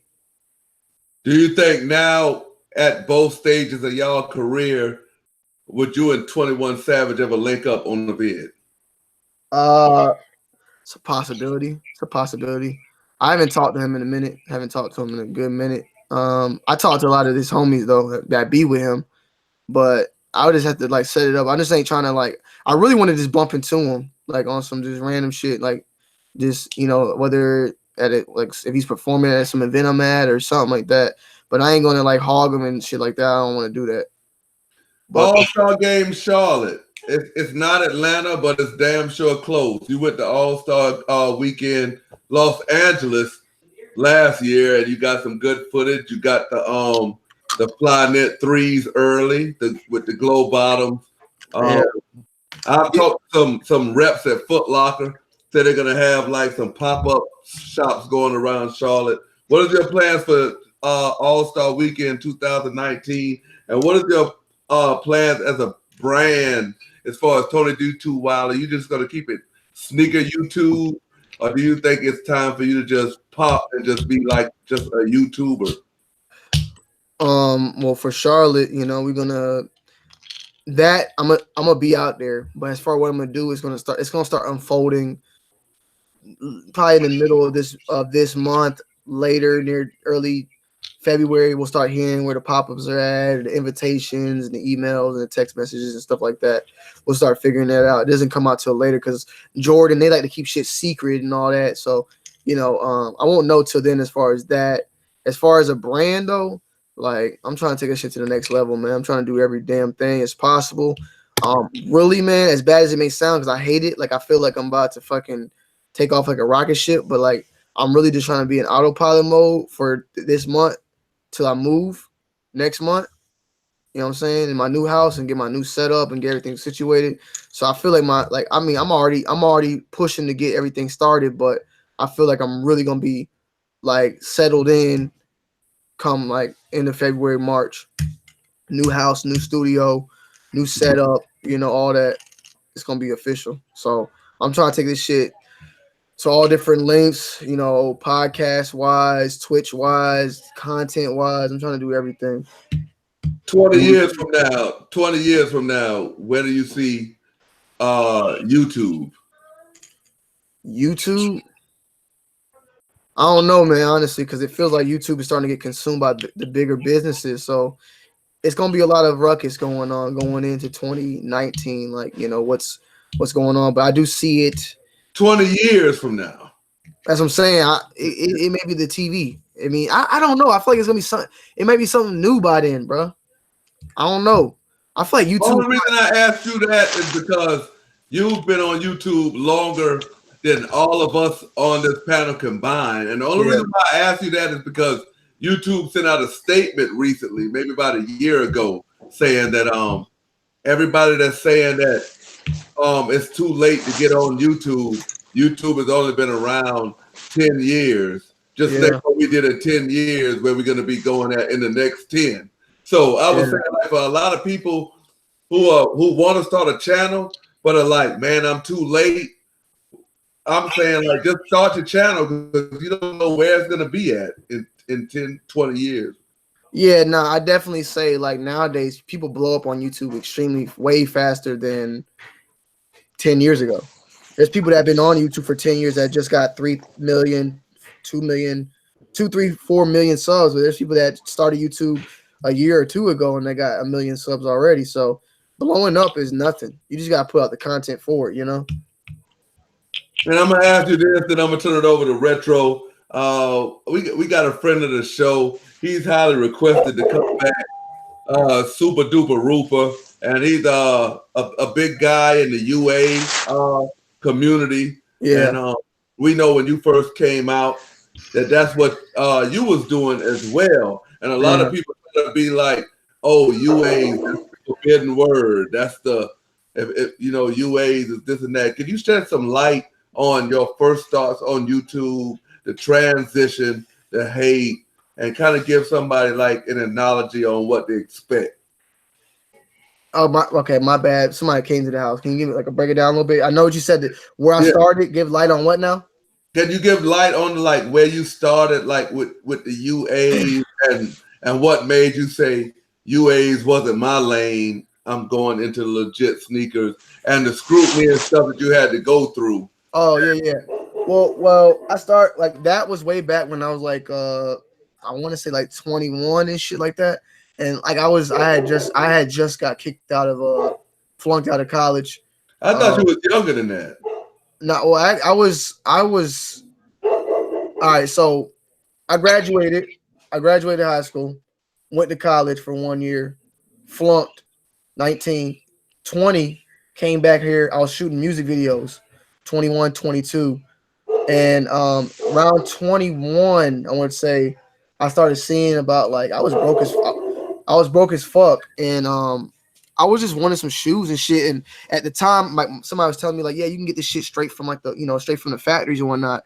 So I bought some shoes, and I was thinking that this was like the real thing, and like they were like extremely close to the real thing. And I was buying them, and I was getting them and getting them and getting them. And I started seeing that people were dropping videos about the sites they were getting them from, and they were getting views and shit. And I was like, shit, I already got a camera. I'm already shooting music video. I got this high ass quality. I'm like, let me go ahead and do that shit. So I started posting videos from these sites about what I was doing and about the shoes I was getting from them. And then them sites ended up hitting me up, wanting to send me stuff. And from then on, I started doing that. Started just reviewing the shoes. They were sending the shit. And I ain't gonna lie, at the time I was wearing it. Like I said, I was shooting shooting music videos for niggas in Atlanta for favors for $300 here and there, but it was tough. Like I wasn't really making money like that, and it all really popped off though when the Taobao shit hit, the unauthorized shit hit, because that was a brand new thing. The unauthorized thing, when it came at the time, it was sneakers used with the same material as the real shoes, or shoes stolen off the assembly line, various different terms. But at the time, I thought those were like real deal. I thought those were the real sneakers, real shoes. So when I got them, that's how we would present them. Like they were on the website, it was an authentic section. It was like, these are authentic. These are like the real, they made with the same materials, made with the same shit, stolen off the assembly line, this and that. And was doing that for some time, but it came with a lot of flack. A lot of people were hating, and it was a whole bunch of shit where niggas was trying to say this person was clapping this person's channel, this person was clapping this person's channel. People's channels were getting shut down left and right. And it got to a point where it's like, where I was just like, bro, like, I kind of got a little bit of a support system here, and like I'm like I need to if I really want to do something, I can really do something, but do it legit. So I made that decision to go from that to the real deal. A lot of people, and I've heard some shots thrown here and there by niggas that say that I built my channel off of that shit. And people don't know ToNYD2WiLD. This channel has been I had this channel way before I even did sneakers. This channel was actually my rap, where I used to rap and put shit like music on. This channel been around. If you go look at it, it'll say 2011. But when I first put my first ever YouTube video on here, I think I only had like 3,000 subscribers on this channel. So 3,000 building a $500,000. I said $500,000 sub channel off fakes. It don't make no damn sense when all I had was 3,000 at the time. Like those people came with me from those channels. 3,000 of them came to this channel, and from then on, all the legit shit, I got to this point. So that's one thing I gotta say about that. Like this shit, Got something retro? I mean, it's a ton of questions still in here. BX Raised Me 164 asks, if you did a collab with Nike, would you like to be a GR or Quick Strike or Limited? It depends on honestly how they build it. If they want to get, hey, I'm gonna be 100 here, we're gonna be 100. If it's about the money, they're gonna give me a percentage. I'll make that bitch a GR. Sell as many as possible. Now, if it's something like, if it's the first shoe and they want to drop like 3 or 4 shoes with me, we're gonna make it limited. You know what I'm saying? So if they was like, we're gonna drop like how they did Virgil, where it was like 10 of them, whatever, I'll probably do a limited one, do a Quick Strike, and then do like a GR. It just depends on however they want to approach it. Okay. Another question that we got right here. DMore914 said, did you feel the Zoom air in those 19s? And I'm assuming he's referring to the on foot that you did recently. Can't really say. I'm pretty sure it's in there, but I didn't feel it as far as like I didn't play ball in it enough. So I would need to actually jump in them to feel. I didn't feel it like off the rip though, but I would say it's in there.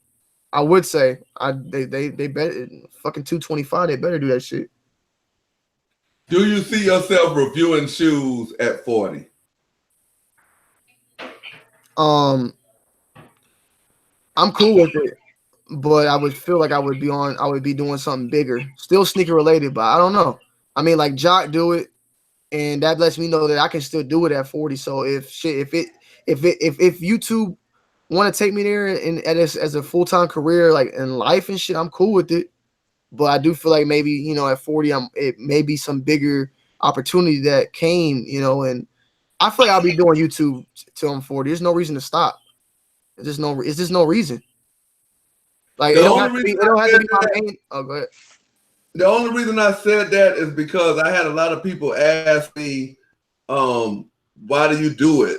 Like, why did I just now start doing it? Like, I have a lot of like people that I work with, and you know, like a lot of personal people ask me, why did I do it? And my answer to them is, yo, don't let nobody let you think it's an age limit on anything. If you want to do it, do it. You know what I'm saying? Like, I heard you say like, somebody said, let me say one thing too. Somebody said, bro, go to school and get a degree. If y'all need to stop, look, man, I'm everybody who got their degrees, I 100 salute y'all, but y'all need to stop depending on these degrees at the same time. Cause I know people that got masters, people that got PhDs, people that got bachelors who are struggling out here to get a job because of that. Mm-hmm. Stop depending on these, like you basically depending on somebody else to hire you. You can't depend on these people, man. Look at everybody who is rich as fuck and they never even got a degree. All the billionaires, Steve Jobs, fucking Mark Zuckerberg, John Travolta, actors, none of these motherfuckers got degrees. I'm not saying like if you don't, like, I ain't saying that's the answer either, but stop depending on it is what I'm saying. It's good for you. I feel like a degree should be a personal thing at this point in time. Like you should want a degree for yourself as your own accomplishment. Unless you go on, like the main thing that people always ask me, like, listen to this. I went to school to get a degree in business administration. Why would I go and get a business administration degree when I already got a business now? What am I going to gain out of it at this point? Now, if you want to be a nurse or a fucking cardiologist, whatever, then okay, I understand that. But if you go in to get a business degree to start your own business and you can do that now, or you can at least be working on it now.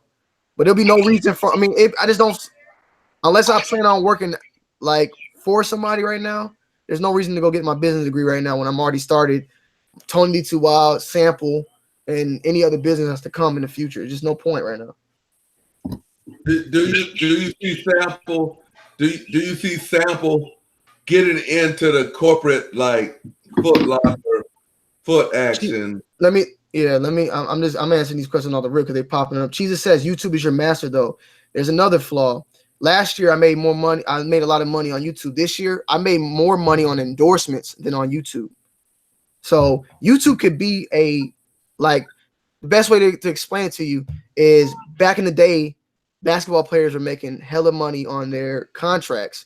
LeBron is making more money on Nike shoes than on his NBA contract. He's making more money per year from Nike than his NBA contract right now. So is the NBA his master? No. Is it like he got multiple incomes? It ain't like that. YouTube ain't. I don't understand how it's my master when I'm enjoying loving what I'm doing. Now, as far as you saying with the Sample and Foot Locker, I wouldn't want to put it in Foot Locker. I'll put it in like Zoomies or something. Zoomies, PacSun, Urban Outfitters.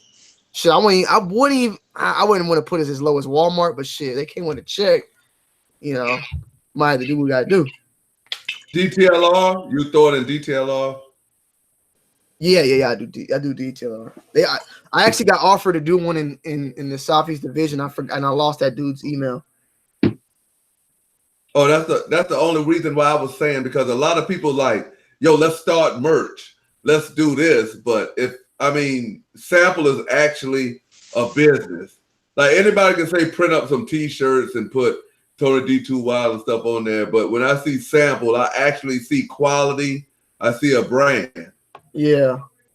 So what's your question again? No, I'm saying like bring us through the steps. Bring us through the steps, because a lot of people see it as like, yo, let me make some T-shirts and put it out as merch or this and that. But take me to the steps of somebody. It's kind of like you said it way back. I think it wasn't in a podcast. Maybe you was just talking, but you was like, don't let YouTube be your main check. Use YouTube as a way to bring the checks in. Yeah, so the process is first we sit down and we think of the story we want to tell. You know what I'm saying? I'm gonna show you some exclusive shit right now, okay? This shit ain't exclusive sample. So this shit should have been done a long time ago. Hold on. This ain't supposed to be shown, but this is gonna be shown, man. So we call Sample Industries. We sat down, we thought about the direction we wanted to go, 2019. And one of the directions is like when we think of sample, and when you think of word of industries, you think of like the industries like factories, construction, working, whatnot. So we sat down, we thought of a theme as we always do, and we came up with construction. We've done something very similar with like construction had on a Warriors logo that we mixed up when we went out to the Bay Area. But we came up with basically like it's gonna call like our, I don't know yet what the naming is, but it's gonna be like a sample members construction, like members only type of vibe. But basically a t-shirt right here front is very simple with like a little, it says Sample Industries employee. Hey, exclusive right exclusive. There. Got some fake numbers on there. We're gonna do a Thug Thizzle as far as on the front. We got some stuff right here, vest, the back, 3M, all 3M special right there. Relax for the phone. And got some neoprene hoodies as well. So basically like something like a construction type of vibe going on, but this was probably gonna come out in March. All 3M neoprene, embroidered, really, really high quality. We stepping out 2019. It looks better with better cameras though, probably than my webcam right now. But we started off with the concept, then we go into the design. We design it all digitally. Then we send it out. We get our samples in, our sources of materials. We go through, make sure the sizing's right. We get the sample back, like that's a sample right there. Once everything's good to go, we go and put it in straight into production, and we go from there. So, what'd you say, Retro? So, Tony, somebody wanted to know. I forgot who it was. I didn't scroll down, but how do you? Wait, hold on, let me clap one person quick. EIB, because he's been mad this whole time. EIB's been going in this whole time. It's all been done before, and they got the idea from Cactus Market. First and foremost, there's been plenty of things where it's all been done before. Like right now, I can show you numerous times where, like 10 Deep, they've been doing the barcode, the whole little barcode, not for resale. Nike's been doing the not for resale shit, and we made not for sale shirts, not for resale shirts back in 2016. But we don't sit around and and go point fingers at what this brand is doing or what they're copying or what we may feel they're copying. We just keep it moving at the end of the day. But if I want to sit there, like I can show you numerous pictures of a barcode with Sample Industries, and on the back it says it's a barcode with not for sale. And 10 Deep is doing the same exact fucking barcode, not for resale vibe. But it at the end of the day, like we're not going to sit here and complain about it. All we can do at this point, everything's been done already. All we can do is put our own twist to it and upgrade it. But there will be always something that's been done before. It is what it is. But I understand he's still going to have something. Go ahead. Paolo's asked, are phone posits dead? So people aren't going to be able to get over that price, man. That price at $250, they're not going to be able to get over that. Facts. I mean, shit. I want a pair of phones. I like them. It's hard for me to get over that 300 for them static 700s.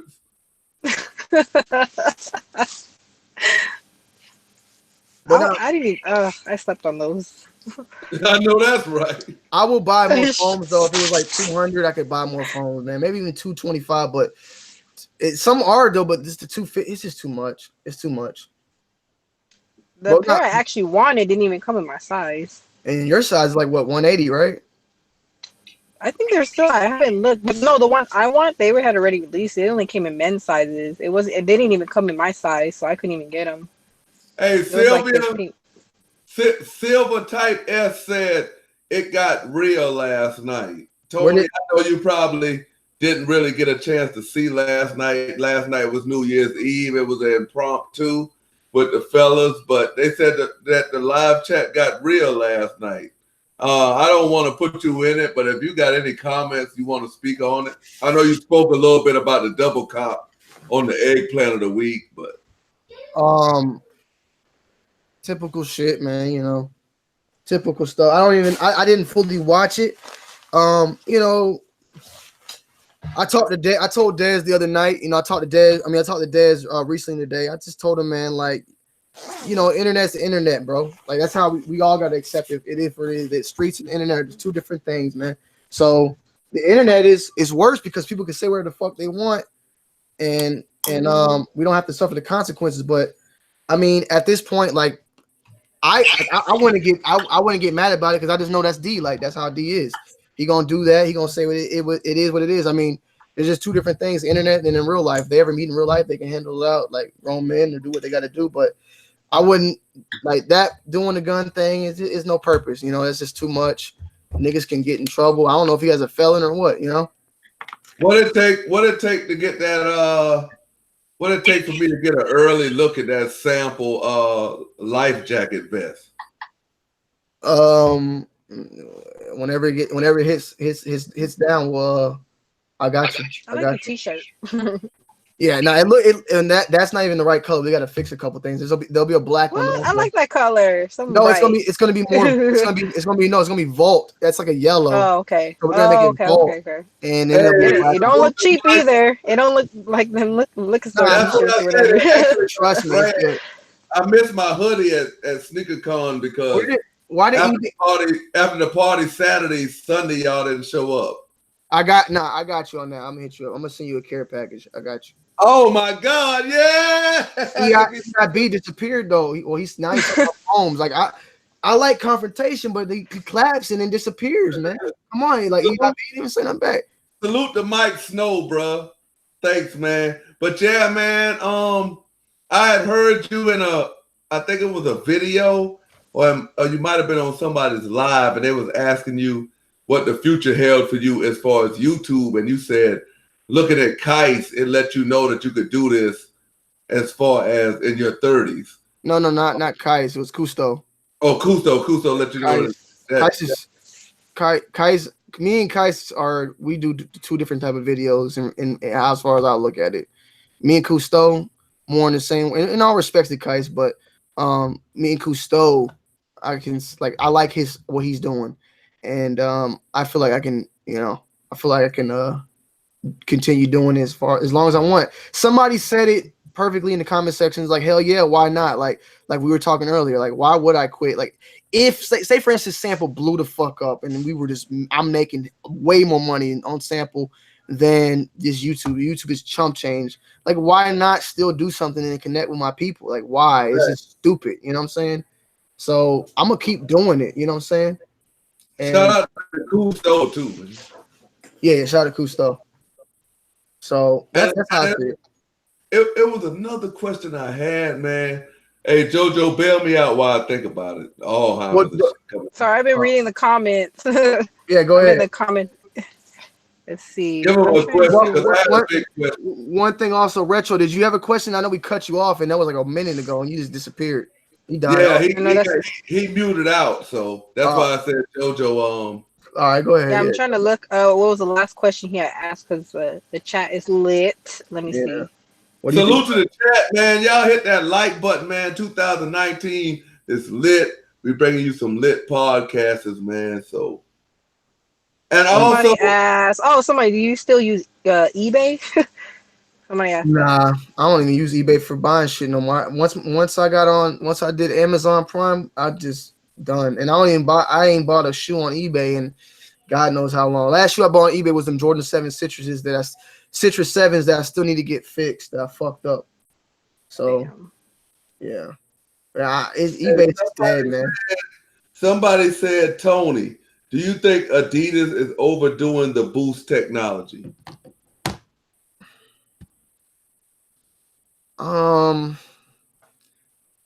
Yeah and no. Like nah, I don't know, because like that's just their thing now. It's like me saying, is Nike overdoing their Air technology? That's what they're built on. You know what I'm saying? Like that's Boost thing now, but it is supposedly, the Boost contract is ending and whatnot, so that's supposed to be going everywhere, and I don't know what's to come. I know you have background with Puma. Is that actually Boost that's in them Clydes, or is it like a knockoff? Supposedly it's the same shit. Supposedly Puma had the opportunity to do it and they didn't.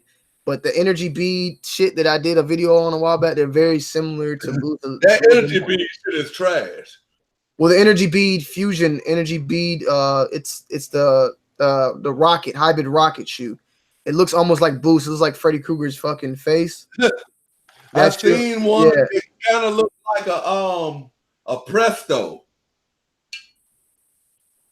but it had the energy beads running around the sole. Like, yeah. I think that's the same shit we're talking about. Yeah, they're not that bad. They're not that bad, but hey, Retro say he's back. He just eating, so he can okay. hear you. Somebody Right. donated in the chat. Yeah, What? the zigzag man. I was gonna say, how you pronounce that? Zigzag man donated. I know last time it was donations going on, and last time Tony was on the show, we had bigger fish to fry. So, hey, Tony, give him some bars. I ain't got no bars right now, man. I thought Tony was up to the bar. I was like, huh? Man, I'm waiting for. Hey, but I'm gonna give you some bars. Not right now. I got to get some. I got to be getting on what you getting on because you over there on that. Oh yeah, I'm just chilling. I'm just sipping. Hey, the zigzag man. I'm gonna pop open the brew though real quick. Bet. Hey, the zigzag man. You now rocking with the skinny man, and I'm coming with you with some zigzag zam shazam man.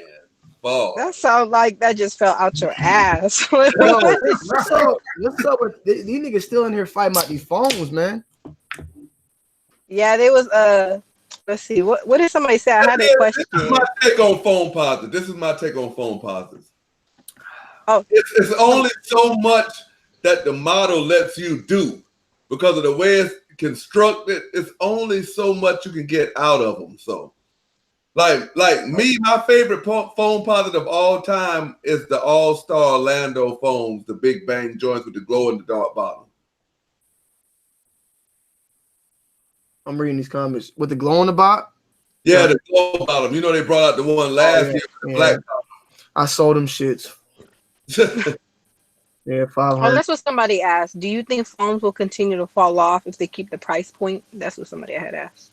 Well, possibly so. Because let me see something.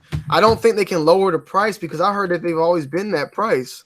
Now I don't know that for a fact. Let me look at some OG like phone posit pearls from fucking 2010.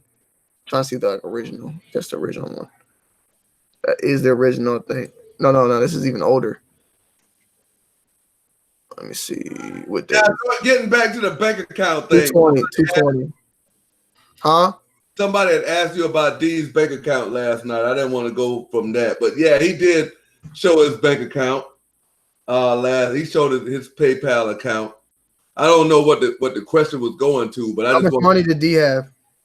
I don't know. I think it was. Damn, y'all already know I pocket watch, but shit, I think he had like about 139 racks. D, what the fuck are you doing? What did I miss yesterday? What did I miss yesterday? Why are you holding 135? Like that's ridiculous. Like that's stupid. Because PayPal will freeze that shit, and once they freeze your money, bro, you can't get that shit back. They will freeze your shit. Hey, crazy! I don't keep that much money in my shit zero all the time. Yeah, I wish I had that much money. Hey, Crazy Zay just donated, bro. He said, I'm going to need bars from Tony and Skinny. Hey, listen, Tony has a fucking hit record. I don't. You know what I'm saying? Yeah, man. You know, I'm not ready for the bars right now. I wasn't prepared, man. Get on Tony's level. He's not ready for the bars, but I'm about to hit you with bars. Yo, you see, it's check over stripes, but that's not what I like. I like to rock Yeezys. I like to rock Pumas. I like to rock Nikes, and I like to rock J's. That's all I'm gonna say. Bars. That was a little bit better. Man, that's no different than a bank account, bro. Trust me. I trust Wells Fargo more than motherfucking PayPal. Fuck that. Hey, last night was epic. I tried not to. Hey, I'm telling you, man, y'all blessed to have Tony D. Y'all gonna see as we go down the line, man. Like he said, he doesn't know a guy over 500K that's accessible like this to you guys. So if you have a question, no matter what it is, drop it right now, and I'm gonna look and I'm gonna get it to him, bro. Yeah, nah. This year I'm about to take it. I'm gonna come back and get that sneaker YouTuber of the year play back from Bull. Chappelle Hannon say Tony is a real one. Do you see yourself at 1 million in 2020, Tony? I can. Oh, in 20. Well, I'm gonna try, man. I'm gonna try. I'm coming, bro. Strong. Pause. Unpause. Matter of fact, I'm coming. King Slim say, let's talk about retros 15 through 23. Your thoughts, Tony? Shit, there's only a couple of them I fuck with. 15, 16, 17, 18, 19. I fuck with those. 15 is a lie. Oh, no, wait. Yeah, 15. Which one's the one with the fucking ankle thing? Is that the 15, right? No, the 15 is that motherfucking shit that looked like a spaceship. Yeah, 15. Yeah, 15. I got that one. Yeah, I fuck with that one. I got two pairs of them. Shit, that's that dog. 15, 16, 17, 18. Oh, that must be the 20 then I'm talking about. What Yeah, the 20 got the strap going around. That's the that's the one retro one. That's the last icing on the cake for me. Okay, matter of fact, I take it back. 23 also is kind of cool. And no, wait, yeah. 23 was like that was in high school for me when them came out. I like them a little bit, but I fuck with them all. Let me see, 22. I'm looking at 22. I didn't like the 22s. I hated them. I remember they were ugly as fuck. 21s were nice. 21s were nice. All red. 20s, okay. 19s, I just got them. They really good. 18s, I got them really good. 17, love the 17s. 16. Let me see the 16. Was it? Yeah, I got one pair of them. Got the trophy room 15s. And the 16, my bad. And the 15, I got the Obsidian and the PSNY. And I like them a lot. And I would have got the DBs, but I couldn't get them. Shout out to Shumanati and Black Professor X. Let me see what's that. Terrell S got his message retracted. Terrell S, what are you doing? What are you saying in here? Let's see. Somebody asked when you and Nikki getting married, Tony. # power couple. I don't know. The knees are getting weak. It's got to keep it moving. The knees are getting weak, though. When them knees get weak, that means you got to get down on them. Yeah. Pause. You better have that rock ready. I got a house. I got a house. She gonna be happy. I had to buy the house first. You know, the rock that can wait. Somebody said, but I'll have something. It'll be good. Y'all know. Everybody would know. You probably already have it hidden somewhere. Somebody I gotta go mine it. About the taxis. Taxis?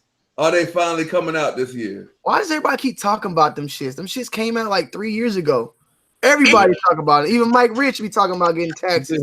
I got like them shit just dropped. Yeah. I got rid of mine. Shit. That's why everybody got rid of them because them shits came out 2003 or 13. My bad. Damn, I didn't know. Too long ago. 13, 14. My shit's sitting right up there chilling. I'm good on them. I'm waiting on playoffs.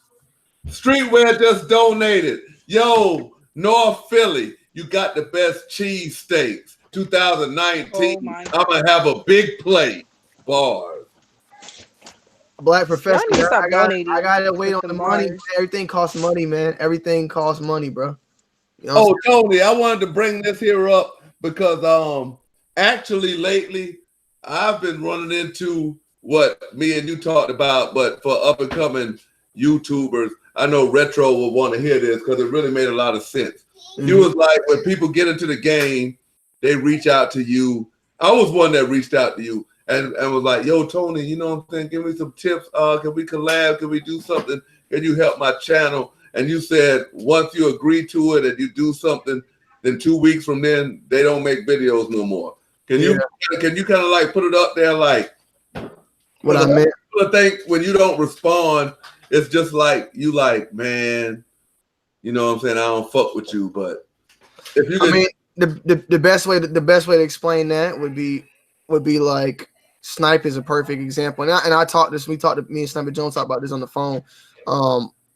You don't know how many people I meet throughout the year who are like, yo, what's up, bro? They come up with a camera, like I'm about to start my channel, or I fuck with your channel, man. You inspired me to make a channel. Hopefully you can shout me out or check me out, whatever. And I go and look at their channel. They only got one video. You feel what I'm saying? And like when I met Snipe, I first met him. He told me he was doing YouTube and shit like that. And I was like, that's good, man. Keep grinding, keep going. Because what happens is a lot of people, you'll meet them, and 1 minute they want to make a channel, then 2 months later they don't quit already. Like our generation, bro, our world, nobody really sticks with shit anymore. Everybody do one thing, and then that shit they think they're looking for a quick buck. You know what I'm saying? People hop on a train trying to do it. It don't work in a month. It don't work in a year. They off. But I'm bringing up Snipe because I met Snipe. way back in Cleveland. You know, he told me he was trying to do this and that. You know, I met him, dapped him up, saw him again in Atlanta, and he was back with his camera again. Saw him again in Atlanta again at an event with his camera again. I kept seeing Snipe over and over and over, and he was a nigga that really changed my mind about all that. Like, he really was putting in the work. Like, he wasn't one of these people that just, you know, wanted to do it because it was cool, and then it, you know, it might not work, or might have not have moved as fast, but he continued to strive on, and it's starting to work for him now. You know, a lot of people though, bro, you can't take, like, you're gonna meet so many people that they're gonna be just talking. Like, people be just talking nowadays. Cause I can't lie, cause I've always been like, it's been many times where when growing up, when somebody would tell me, like, I'd be like, I want to be a rapper. I start rapping for a week, and next thing you know, after that, I want to be a club promoter. Next thing after that, I want to, you know what I'm saying? Like, bro, I did so much shit growing up, like, I couldn't stay afloat, stay stuck to one thing. Yo, before I miss it, man, shout out to Crazy Zay. He said, Skinny, drop an album for the culture. Bro, I'm going to drop an album for the culture, bro. Y'all got to keep this thing up so Migos knows my name. And we're going to drop an album for the culture because I'm not a vulture. All I do is drop bars, because bars, when it's transformed into money, means more cars. Bars. I feel you. Q the Queen said, tell Tony we always get excited about the older retros, the old shit. I still do too. Shit, that's why I caught them 19s right here. It's Supreme and Nike and Jordan collabs dead. They're not dead, but I don't care for it. I bought some Supreme just to see how it would do with my subscribers. They don't give a fuck about that shit, man. My subs really don't care about Yeezys, really. Yeah, I like Yeezys. They can hate that shit as much as they want. The nigga's stupid. He be tweeting stupid shit out. Like, he was tweeting stupid today, but I don't even associate him with the shoe at this point. Like, I just like the shoe model. I don't associate him with the shoe. I like Tommy Hilfiger, and he said some stupid shit. I know we should look at it more. Maybe that's my own problem, but I mean, shit, Nike got sweatshops. They paying motherfuckers dimes and nickels. I mean, I ain't gonna sit here and not buy Nikes either. I can find a bad in everything. Sure. But it ain't gonna stop me from buying the shit. Q the Queen said I need to sell some candy bars instead of bars. Hey, look here. Yeezy Statics, V2s against the Mob version. I really thought after I actually wore the shoe. I'll be right back. Hold on, y'all. Keep going. I actually thought after I wore the shoe, the aesthetics was better. It is some subtle changes with the upper. The bottom is the same. It's different on how it the boost is set up under the sole. You got an orthopedic light sole, but I definitely changed my mind once I put that shoe on foot, bro. But I still can't put it against the V1. What about you, Retro? Well, I don't have the newest V2, but I like I don't know. I like the OG. I like the Wave Runner, bro. Hey, salute the bars too. Hey, what Funko Pop you got back there? You got Miles Morales? Yeah, bro. Let everybody see it. Take it out the box. Ain't taking that shit out the box. Man, it ain't gonna resell for nothing. Take that shit out, bro. Ain't gonna resell for nothing, but shit, I just keep it in the box, bro. Man, let us see it. I just keep it in the box, bro. What he got on? Hold on, let me put it on. Let me lock it on the screen. Like a cape, bro. He got a cape on and he got the ones on.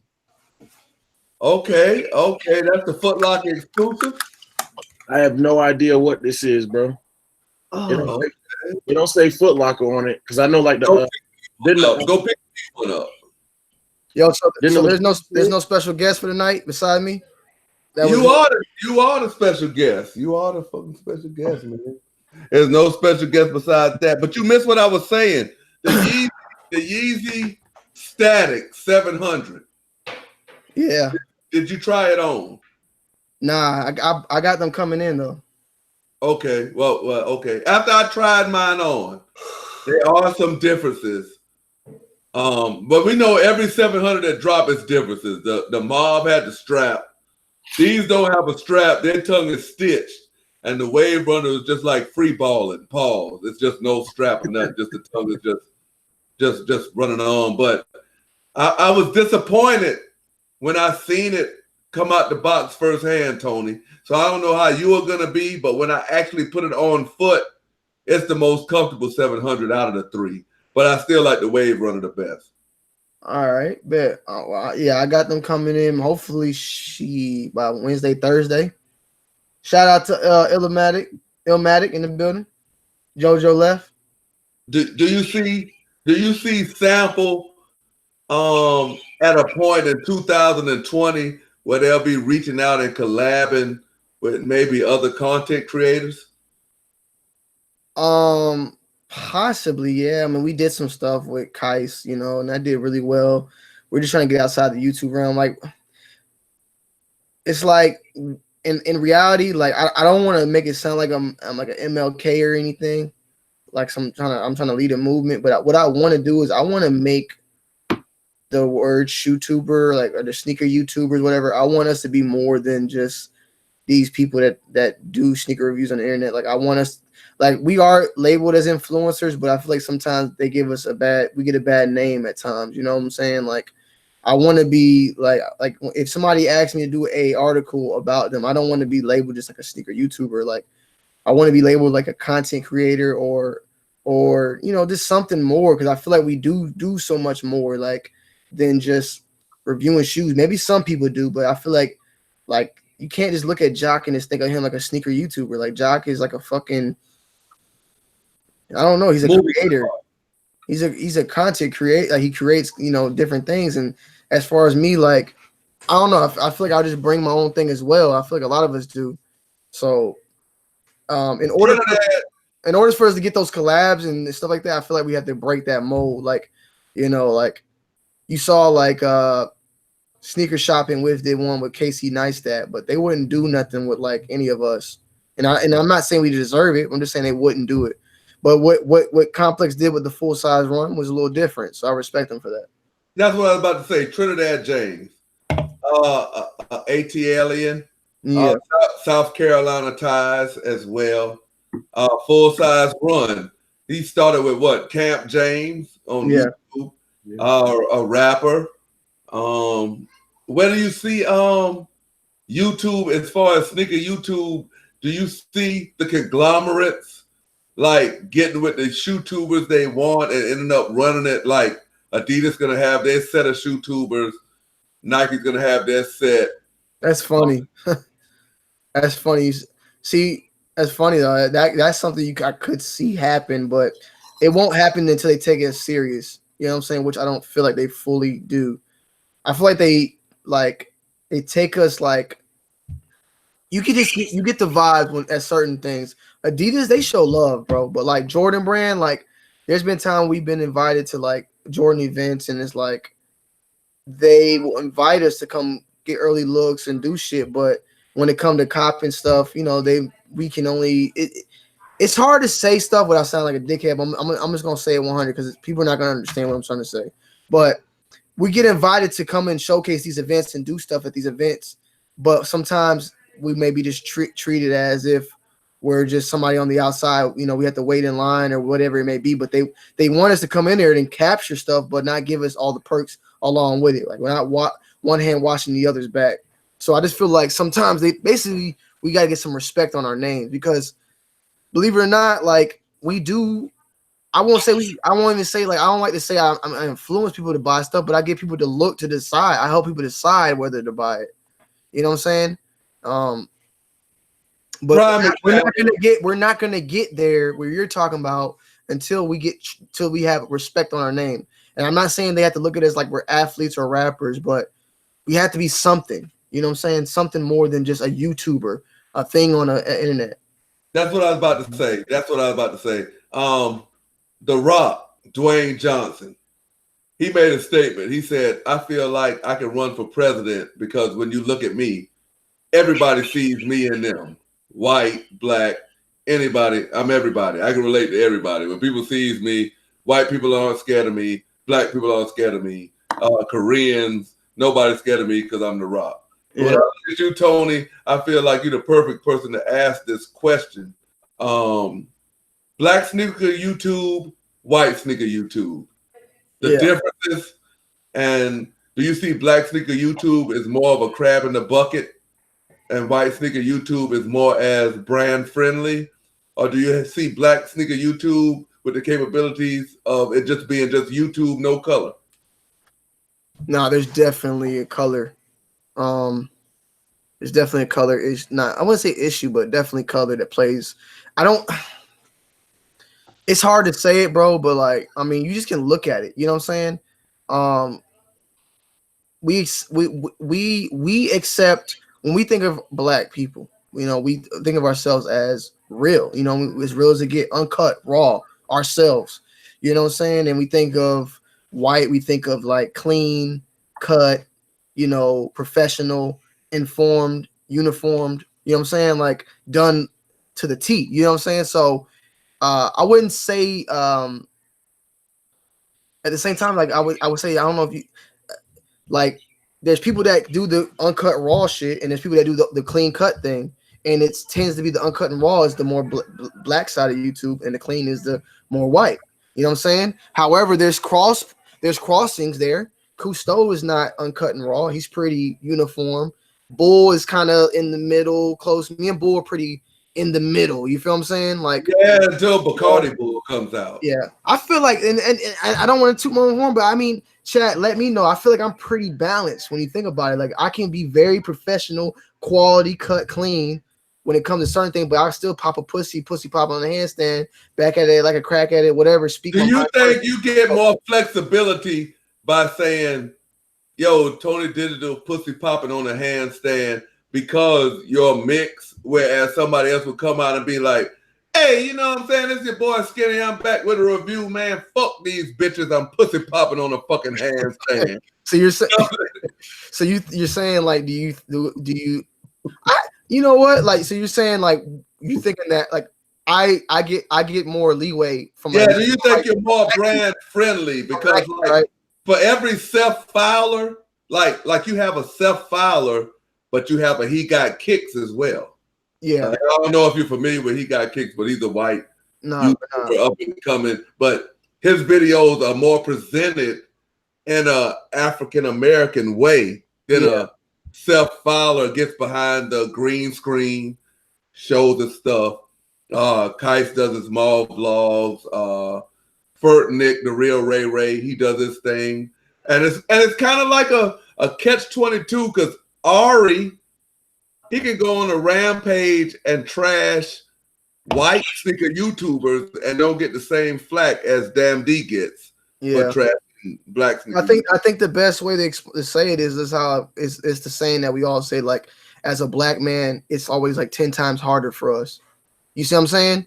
So I don't know. For me, it's hard for me to speak on myself. It would be easier for someone like you or Retro to say how you think. For me, if it is more leeway, I can say one thing for certain, and y'all will agree with this. If I go to a white rally or if I go to a black rally, the black people gonna say, "Come on, nigga, you with us." If I go to white power, I'm like, "Get your ass out of here, nigga!" Like I would never get accepted by anything like that. But I've never been questioned about my African heritage. You know what I'm saying? Like, and that's how it is with any black people. Like, they will never, like, you don't get that question. You know what I'm saying? But you would never be like, I could not walk into a room, my shit party, like, "Hey, how you doing, sir?" And he's like, "He's one of us." They would never say that. Be like, "I can smell it on him. He's black." You know what I'm saying? Like, that's being 100, bro. Like, I never seen it that way. So, as far as from the brand, I myself, I do feel like I could see myself being the Barack Obama. Like, we'll give him half a black person, not a full one. So I can see it. Exactly. I can see it. You know what I'm saying? But I can also see it like I can't go crazy overboard with it. That's why I guess I'm balanced with it. I would like to hear what I never really asked that question. I would like to hear what people in the comments feel and what you guys feel though, Retro. I mean, I'm not taking no offense. The only reason why I asked is because when we think of sneaker YouTube as a genre, like the origins of sneaker YouTube, like black sneaker YouTube origins is originated in clapping and crab in the bucket type stuff, where I see is like white sneaker YouTube is more controlled. Like I seen, I think it was Tom and some other Caucasian sneaker YouTubers got on. I want to say it was either Blazendary or somebody for putting a copyright strike on Ari, and it just, it just died down right then. Like, yo, it was fucked up, and he was like, yo, okay, I'm gonna pull the strike back. But like with black sneaker YouTube, it's like, oh, I don't like this nigga, I'm about to clap him. It's funny, but that's just us. That's just how we do shit. You know what I'm saying? Like, we don't handle shit as professional at times. That's just how it is, It's just, I don't know. That's just how it always is. It's kind of fucked up, but that's just how it is. It's always been like that. Hey, OG the Hemp, he just donated to the damn chat. He said, "Skinny, what you got on feet?" Yo, OG the Hemp, what I got on feet. Earlier today, I took a shower, beat my meat, came back out. Yo, I was being extra, threw on the Puma Spectra. One thing I will say, man, is that I do feel like we need more black people doing this shit. This is, at the end of the day, I don't want to. This is all our culture. Jordan, but to piggyback off that, when you say you need more black people in here, okay.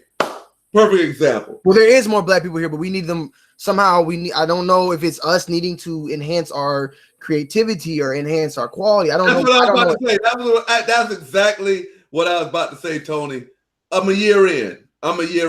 Yeah. Retro's a year in. What I came to sneaker YouTube knowing was what I saw. I saw you. I saw the Bulls. I saw the Kaises. I saw Female Wise. I saw the Cuter Queens on YouTube. I saw the She Got Kicks. And if you watch our channels, I'm gonna just speak for me. Mm-hmm. You can kind of see the ToNYD2WiLD, the influences. Like, they're not as good as you because you've been doing it so long, but like the influences, but now that I've been doing it a year, it's kind of like taught me like, yo, this here what you do the best. You just stick to that and let these guys do what they do. Like, when you came into the game, it was like, okay, Tony reviews shoes in his studio. Tony goes out, does his small vlogs like this. Tony does SneakerCon vlogs. Bull does this. Kais does this. These guys do this. And then we go and do our own little thing. Yeah. But do you see, that's why I say it's so many avenues that have not even been kicked down in the sneaker YouTube genre that people shouldn't be content with. Oh, okay, I got to do it like this. Okay, that's not the way you win. That's not the way you win anyway. You just gonna, you will, if you stay like that, you will always be underneath the person that you're copying. Exactly. And I'm Kobe Bryant's my number one basketball player all time. I will still fight for him being better than Jordan. Like, I will argue it, but Jordan will always win. But how could Kobe be better than someone that he perfected to be? You know what I'm saying? Mm-hmm. But what I would like to say is another thing. I guess I think I did crack the code here. That is the situation with black sneaker YouTubers in general. Is me and Bull are the first, like, two. Well, all right, we got older people like Bostic too, but just think of like what's going on now, right? Me, Bull, and Scoop, right? When you think about that, in this like area, we're like the first three. So we were kind of ahead. We had a head start. Everybody's pouring in now, but it took us 5 years to get here. So we're gonna have to see where you're at in 5 years. You know what I'm saying? Like, you're gonna have to go through that same process that we had to go through. The reason why everybody looks behind is because everybody's looking at what's going on now, but everybody who's starting that's black right now, just started a year, 2 years ago. We need years to go by. We need time to go by to see what happens, to see where it's gonna go. But me and Bull's been doing this shit since he was 15 years old. This nigga been doing it almost for 10 years, bro. I mean, it's not an overnight thing. It's not. He was just ahead of his time, and the fact that he was doing it before YouTube blew up. Once YouTube blew up and he was already ahead, he got the notoriety out of it because he was ahead of everybody that was already doing it. And So rumors is abounded that Amazon is about to start its own YouTube in the future, like in the near future. Is that an avenue that you would think some people should jump on with it being new? Like upload your videos to YouTube and Amazon, or I don't know, bro, because I tried the IG live shit, and that was the IGTV. Yeah, that shit was you know. And another thing you said, man, and then I want to tell everybody else, bro. Hey, it's enough room for everybody. Definitely. It's just you got to get out and do it, and don't be looking for no like handouts. And also, when somebody is giving you like legit, straight up pointers and knowledge, be quiet and just take them. You know, like you might not like put them into what you're doing right then, but just put them in the back of your mind, because there's some things that you have told me, Tony, that at first didn't make sense, and then like now I'm like, oh, okay, and like yo, this is what he's talking about. It'll never make sense from somebody who just like starting it, bro. Like it just it you don't know how many people like would have their own opinions about me or about other people. And then when they actually start doing this shit or get to know the people, they be like, oh, and then now you're gonna get the same shit from other people, and they're not gonna understand your side, and you're gonna be like, damn, now I know what the fuck going on. Because it's all easier than it seems. Like, I've dealt with the bullshit from the get go. When I first started YouTube, I was in my mama's house with the AC in the window. You know what I'm saying, and doing my thing, and I just kept pushing. Go ahead, Tony. You finished? No, I'm just saying. I just kept going. I used all the hate. Niggas said I couldn't do this. I'm still living with my mom. I bought my first house. Niggas was saying I'm driving this car, that car. I bought a new car. Like I just kept going and going and going. And now people saying YouTube not forever, and that's the next thing we got to debunk, I guess. But I mean, I'm already maneuvering. I got multiple. I'm working. Like I'm not dependent just on this shit. At the end of the day, I think YouTube is going to be around because right now they're the number 2 search engine behind Google. Yeah. Oh, we got a big donation, bro. Hey, but before we get into that, Q the Queen said Jumpman Bostic should be the biggest YouTuber out there. Skinny's not gonna like that comment, but I said what I said. Let me take a chance and say this. Let me say this. These here views are coming straight from me, nobody else on the panel.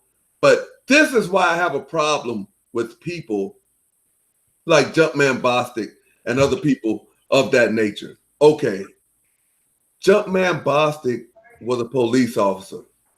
It's a profession that a lot of people it's a profession. It's a legal profession, legal money. But and salute to my wife's dad. He was a police officer that got killed in the line of duty.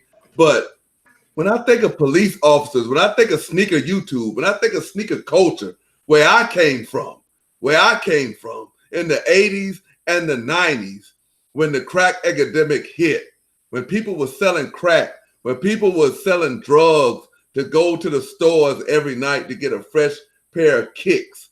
These was the same people that people like Jumpman Bostic was fighting against. These same people were the same people that, for all we know, he was busting these guys, taking their dope money and buying his shoes when they come out. So the only reason why I'm saying that is Air Max 95s. Dope boys made them famous. Jordan. I remember when phone posits first dropped, the price point, people called them dopes because only dope boys could afford to go in there and just grab them. But to see people now taking their pensions and taking their retirement and getting them a collection and coming in to stick a YouTube and saying you're the best, no, I don't agree with that. I think the people that founded it, the people like the mayors and the people like that, I think they get credit over top of Jumpman Bostic, but that's just my opinion. But getting into this $20 donation from my main man, Edwin Dennis. Edwin Dennis said, any tips for a trucker to get shoes for retail? These resellers are killing me. P.S. I love your work. Listen here, I'm going to wrap your tips. And I want to say DB Cooper. I want to talk about his thing too. And but yeah, go ahead and give him tips. Okay, I'm about to give you these here tips in a wrap. DB Cooper, download J23, download Soul Links. If you can't get through that, then call me. I'll see what I can do, but I'm not a truck like Brinks. I don't have all the big bills, but I will give it to you trill bars. Now, I was just like to add on with the Jumpman Bossa thing, man. Like me and Jumpman, we ain't seen eye to eye at the moment, but I still got respect for him at the end of the day. I would just say, you know, if you think he's a GOAT or he's the greatest and he deserves more, I mean, he's been doing it for a long time, and I wouldn't disagree. But you can't be mad at the people who are doing it, like who are getting that attention. It's like Eminem dropping an album and then Lil Pump drops or Lil Uzi drop his album and everybody fucking with the new generation and not the older generation. Like that's just what happens. Like that's like the older rappers being mad at the new rappers. You know what I'm saying? Like you can't be mad about that. You know what I'm saying? You just gotta keep pushing. And I'm not saying Jumpman is being mad about it. I'm saying the audience can't be mad that he's not getting the light it is. Like at the end of the day, then y'all gotta push his content out. Y'all gotta tune in. Y'all gotta like it. You need to share his shit. And then it can get out there. But you can't be mad at the Blazendaries or whoever, Seth Fowlers, who are killing it. They got an audience that's doing that for them.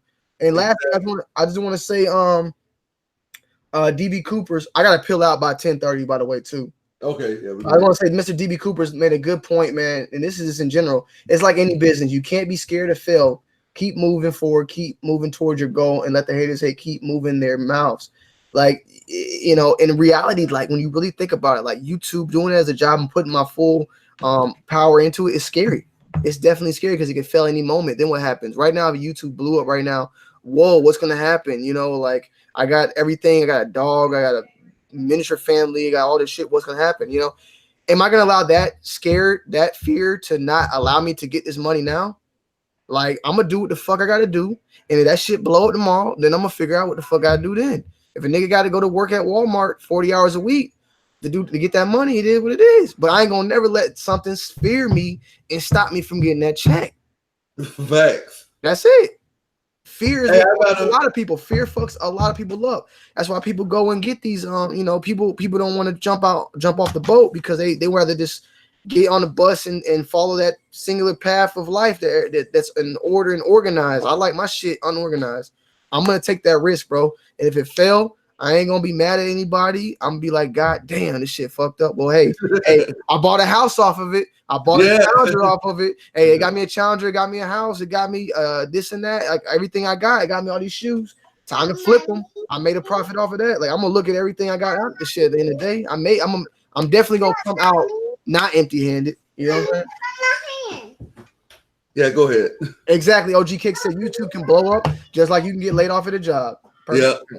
Hey, I'm gonna go through this. I'm gonna go through this because we got some donations, and then I'm gonna get this thing shut down because Tony got to get out of here. But when I got into YouTube, man, it was kind of like Tony touched on it with the rapper thing, like the Bone Thugs and Harmony and the Migos and the 21 Savage. I never wanted to be that guy, man, and I think a lot of people get caught up in these little young niggas don't know what they doing. I was back buying Jordans when such and such and such and such and such and such. But it'll never be a foundation. I think it's more so like in the African American community. Like I'm an old school cat. If I come at Tony and be like, man, Tony, fuck them fucking Blazers, man. Ain't nobody fucking with them fucking Blazers. Y'all young niggas, y'all don't know what the fuck y'all niggas talking about. Niggas ain't fucking with no fucking Blazers, nigga. It's motherfucking Jordan. Tony gonna be like, who the fuck is this old nigga talking to? I'm making fucking money. Fuck wrong with him? Yeah. But at the end of the day, I think if old schoolers would take more time, I guess it's because of me being a barber and I'm around young people and then I'm around, you know what I'm saying, my kids and stuff like that. They keep me like informed in what's new. Like, yo, this is why I actually do like this. I don't think old school people take enough time to figure out why people actually do what they're doing before they consider, before they make a judgment on it. Yeah, definitely. Like as I get older, I'm not doing old people shit, bro. I'm not Exactly. 50 years old, fucking sipping on cognac and smoking well, maybe if I want to boss up every once in a while, but I'm not gonna go play golf, nigga. I'm about to go hang out and play Xbox when I'm 50. I'm not doing old shit. I'm gonna stay. My mind will always remain young at the end of the day. So that's just me, and I'm always gonna want to be a part of what the younger generation is doing. You know what I'm saying? It's just what it is, like, and that's gonna keep me interact. I'm not gonna be like, I'm not gonna be like to my children, like, what's what whatever new apps out. What's this Junkie app? What the fuck is this shit? God damn it, this phone is too much technology. I'm not gonna be that old like I'm gonna be involved doing the same shit. You know what I'm saying? And that's it. Hey, Dolo Kick said advice on growing my channel. Also for the bars, Switch Addict said lot lizards and get them lot lizards to cop and put in raffles. Black Professor X said. Let me see if anybody else. But I'm about to give all y'all bars for this advice on growing my YouTube channel, and for the bars, Dolo Kicks. Dolo Kicks, advice on growing your YouTube channel. Put out content. Never stop. Work around the clock. TikTok bars. Hey, definitely. That's what everybody said before they're 30. I'm telling you, I'm not. That may be you. I got older people that do shit with me all the time. I mean, shit. Like I said, Jock know what the fuck going on. He over 30. Skinny know what the fuck going on. He over 30. That don't mean shit. Hey, let me tell y'all something, man. And if y'all on YouTube watching this shit, you doing a good job. Because my mom is 40 years old and don't know what the fuck. Well, 40 something. She don't know what the fuck going. She won't even know what the hell going on. She don't even know how the hell I'm making money. You know what I'm saying? So, you know. Hey, we got Tony. We got Tony for approximately 15 more minutes. We're gonna shut this down. JoJo and Dunn is gone. If y'all have something that y'all want to ask this guy, bro, put it in the chat right now. Somebody said dreadlocks advice for Skinny and Tony. I'll let Tony answer that. I think his locks are bigger than mine. It just depends. Well, I guess it depends on your hair too, though. You know, if you're white or black, it's all different. I got shit. My shit took 6 months to just start locking. What about you, Skinny? 3? About a year to start locking? No, to fully lock. Yeah, no, I'm saying to start though. When you start see that little ball, when that first little ball start off, probably like around you like 6 months when I finally was like, yo, I'm good. And then it started like this spread, that lock spread it out, right? Yeah. I mean, you went through the ugly phase for about a year and a half, maybe. Yeah. You see, if your hair is thinning, it might not be good because you're gonna rip your shit out. Yeah, the heavier the locks get, the thinner it pulls it. Yeah. So like also when that's why I went with thicker locks so that when the thicker your locks are, the more they can handle the length. So like if my shit going way down here, it is heavier, like Skinny, so you got to get thicker locks and shit like that. Yeah. To keep them from pulling out. That's why I like Skinny. People like Skinny, especially 2 Chainz, they like to braid their locks to keep them keep the root thick to support the pull. Yeah, then I got kids, they'll be pulling my shit. So you got to definitely have it braided back to keep it from pulling, because the heavier it gets, the more the root gets stretched. So let me see what else we got in here. Somebody said LeBron. Do you see LeBron and Tony, do you see LeBron in 10 years with the same impact retroing like Jordan had? But the Kobe's not really doing the impact. I know his 81-point game is about the retro. I don't think so. Only because there's a lot, like they dropped so if retro. Let me know what you think about this one too, because I know we all know this shit. LeBron's line wise, I feel like they released way more colorways than what Jordan was releasing at the time of his releases. Correct? Yeah. Like a LeBron 15 has 30 colorways in a year. Yeah. So like there'll be certain models like a LeBron's Fruity Pebbles or like a LeBron Alt Wheat or LeBron like Big Bangs that retro that will do slightly okay. But like when you think of Jordan, like when you think of Jordan 5, you got Laney, you got the Grape, you got the Black Toe, you got those like 5-6 colorways that will always do well. You know what I'm saying? Yeah. Classic wise, Jordan 12, Cherry, Playoff, Taxi, you know what I'm saying? Flint. Is that am I right? I'm saying Flint. What I'm saying, Flint, right? Yeah. What's the Navy one, right? That's Flint, right? Talking about the 13. No, the Jordan 12 with the Navy one, the white. I'm trip. Oh no, that was they had the Obsidian and they had Obsidian. No, the Obsidian. Is it the You're talking Obsidian? about the French Blues? French Blues, yeah, my bad. French Blues, yeah, that's what I'm talking about. But yeah, like Jordan got like every shoe. There's at least like 8 colorways that will always do numbers.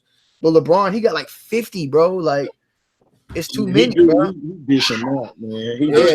Do you see another athlete ever selling shoes like LeBron? I mean, do you see another athlete ever putting his stamp on the sneaker game like Jordan did? Or do you think the sneaker game is more headed towards more designers like Virgil, Don C?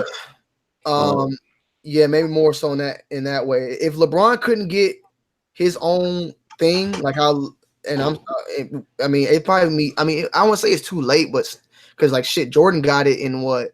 Jordan got that stamp in after the 12.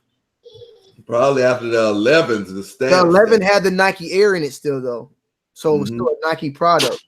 Talking about the Jordan brand stamp. Yeah, like remember when it? Yeah, the 12. Yeah, so that means he was in his like second to last year. I don't know. I can't tell. But I mean, LeBron got the lifetime. Yeah, stamp. But what I'm saying is, will we see in the future LeBron? He already has a logo, but where like all his shoes will no longer. LeBron got Nike swooshes in all his shoes. Jordan don't got that after the fucking. Do you think LeBron gonna need a push from Off-White or some high designer to like make LeBron exclusive? I think the Off-White thing's gonna have to change up pretty soon. I think it's gonna still do its thing, but I think it's kind of like we'll be on 19. We're gonna definitely be ready for something else. Then we going back to cars, or it's gonna be somebody new? Dunks are coming. I think they're coming. I can see them dunks coming back heavy. I don't know what's going on. I just think they're coming. That's what I think. But Off-White, it's kind of like I will buy it. I will keep buying Off-White, but like it's like Yeezys now. Like we're kind of like, all right, what's next? Do you like, think we'll ever see an Off-White general release, like a store release? Possibly, yeah, possibly they want to. Well, Nike and Virgil aren't as quick to get a cash grab. As far as I'm not saying Kanye is, but he's done like those massive like releases. I don't know yet. Do you see Nike actually ever retroing the old Nike Kanye's? I don't think so because of legal purposes. Maybe I feel like there might be some legal purposes behind that. Do you see Adidas retroing the Turtle Doves and some of those limited Yeezys from the V1? There was a rumor about that. Apparently, there's some. I mean, because if it is gonna happen, you need to let me know so I can sell the shit out of mine. I paid like $800 for my shit. There's a rumor. I would like to get that Turtle Dove, but there's been a rumor. And if they did do the Yeezys, they would change the name to it. Remember what they did with the Crazy 8s, the Kobe Bryant shoes? They changed it to call the Crazy 8 because Kobe Bryant. Yeah, Adidas. Yeah, and it has the 8 on it still. Yeah. So you think Nike will just call it like the Red October, not the Yeezy? Yeah, they probably would do some weird shit like that if they. But I don't know how that would do. They've done that numerous times with people though, like the Nike Air Bacon with the Tim Hardaways. They changed the symbol because it looked like it was Arabic and shit. Like they do weird shit. We about to get out of here. Yeah. And before we go, I want to know, Retro, you and Tony, y'all favorite non-hype shoe. Like when I say non-hype, your favorite non-Jordan, non-collab shoe, like your favorite.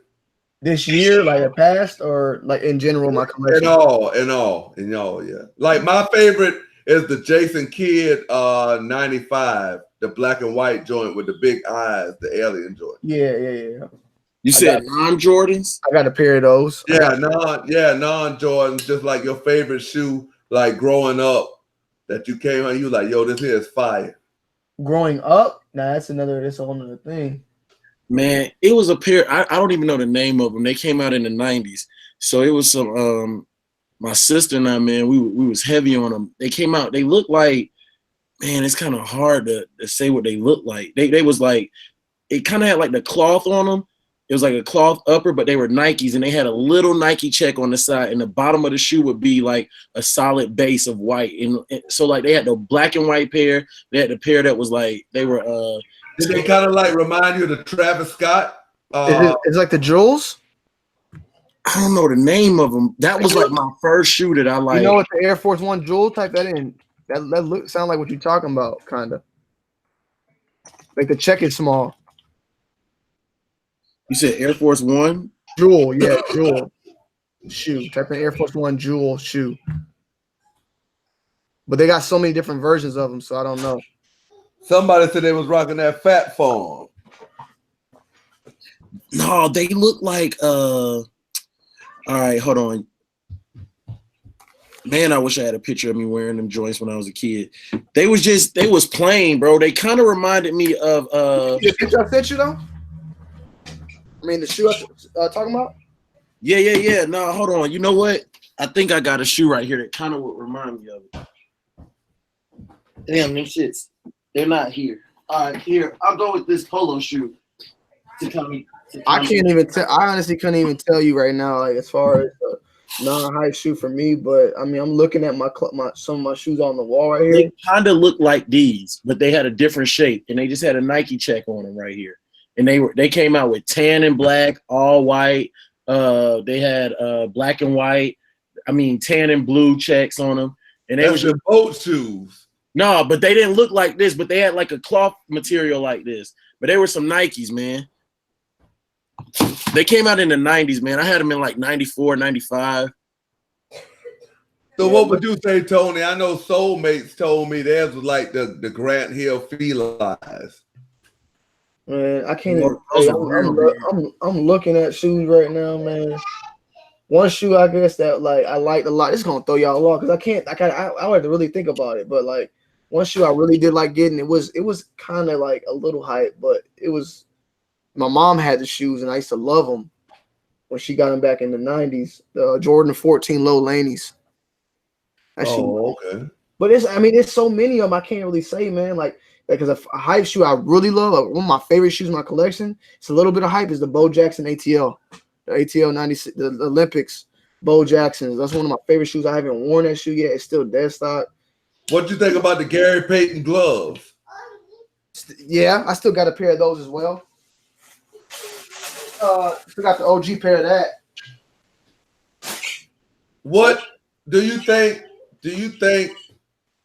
I'm gonna ask you this, and then we go get out of here. All right. Do you think the not the B More, but the Carmelo Anthony 13s is gonna forever have its place in sneaker lore?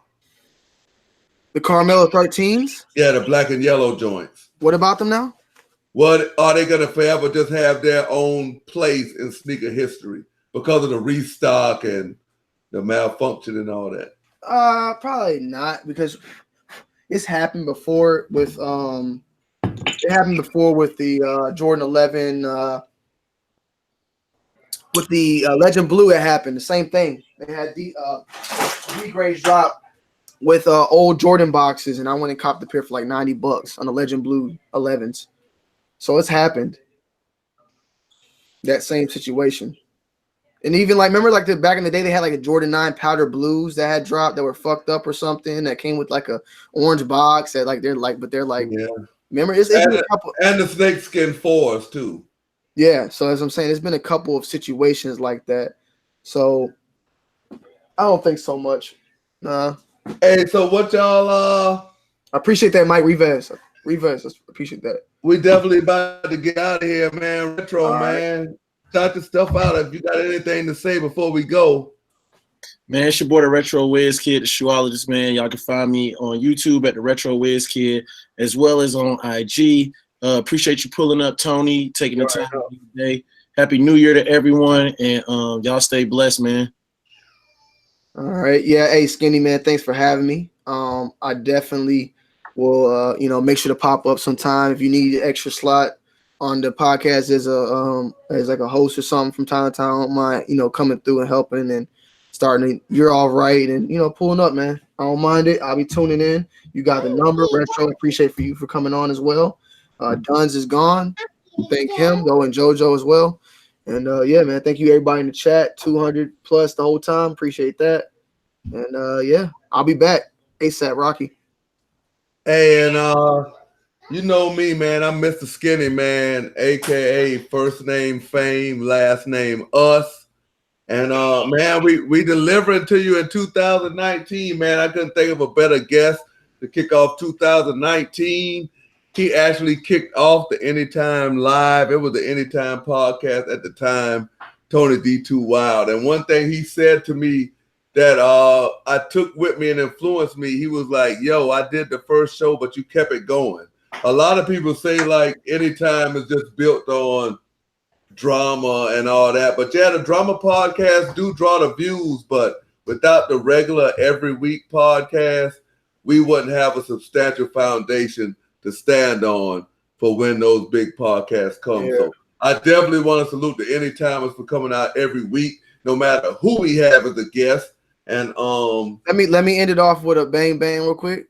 Because I did hear the word. I don't know if you heard it, but your boy Get Kicks officially said he's retiring his channel. He said he's clapping his channel. I don't know what happened, man. He said he's gonna be selling webinars and stuff, so you can sign up on his webinars and whatnot. But what I did because I don't want him to. I know he's gonna listen to this and start making videos, so it ain't even shots at that. I just wanted to say your boy Skinny said he was ready to hop on your podcast. He went on there and commented. And now you're gonna say that Skinny rebutted and never did that. You never. I didn't hear that. No. I'm saying like it'll be in the future that you offered it and nobody offered. You're still waiting on that, and I'm still waiting on the Flynet 3s that you were supposed to send me. I'm still waiting on it. So if you ever want to do that, I'm always down to send the Flynet 3s my way and look at them. Even though, by now it's almost done, but I'm still waiting, and Skinny is still waiting for you to your podcast invitation, because I'm going to be tuned in. I might even sign up for a webinar or two, so let us know whenever you're ready. But, I'm still watching Get Kicks, And we're gonna leave it. I'm about to go ahead and get up out of here. But before I go, I'm going to go ahead and close out, but I want Tony D to take us out.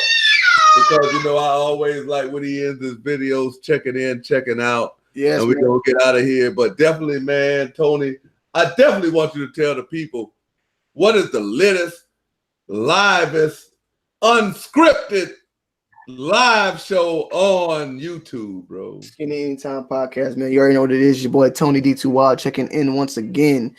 We back at it like a motherfucking crack addict. 1080p digital, not the 4K visual, but we 1080p off in the bit, and we tune in, man. We checking in, we checking out, and we'll see you guys in the next video, man. Peace.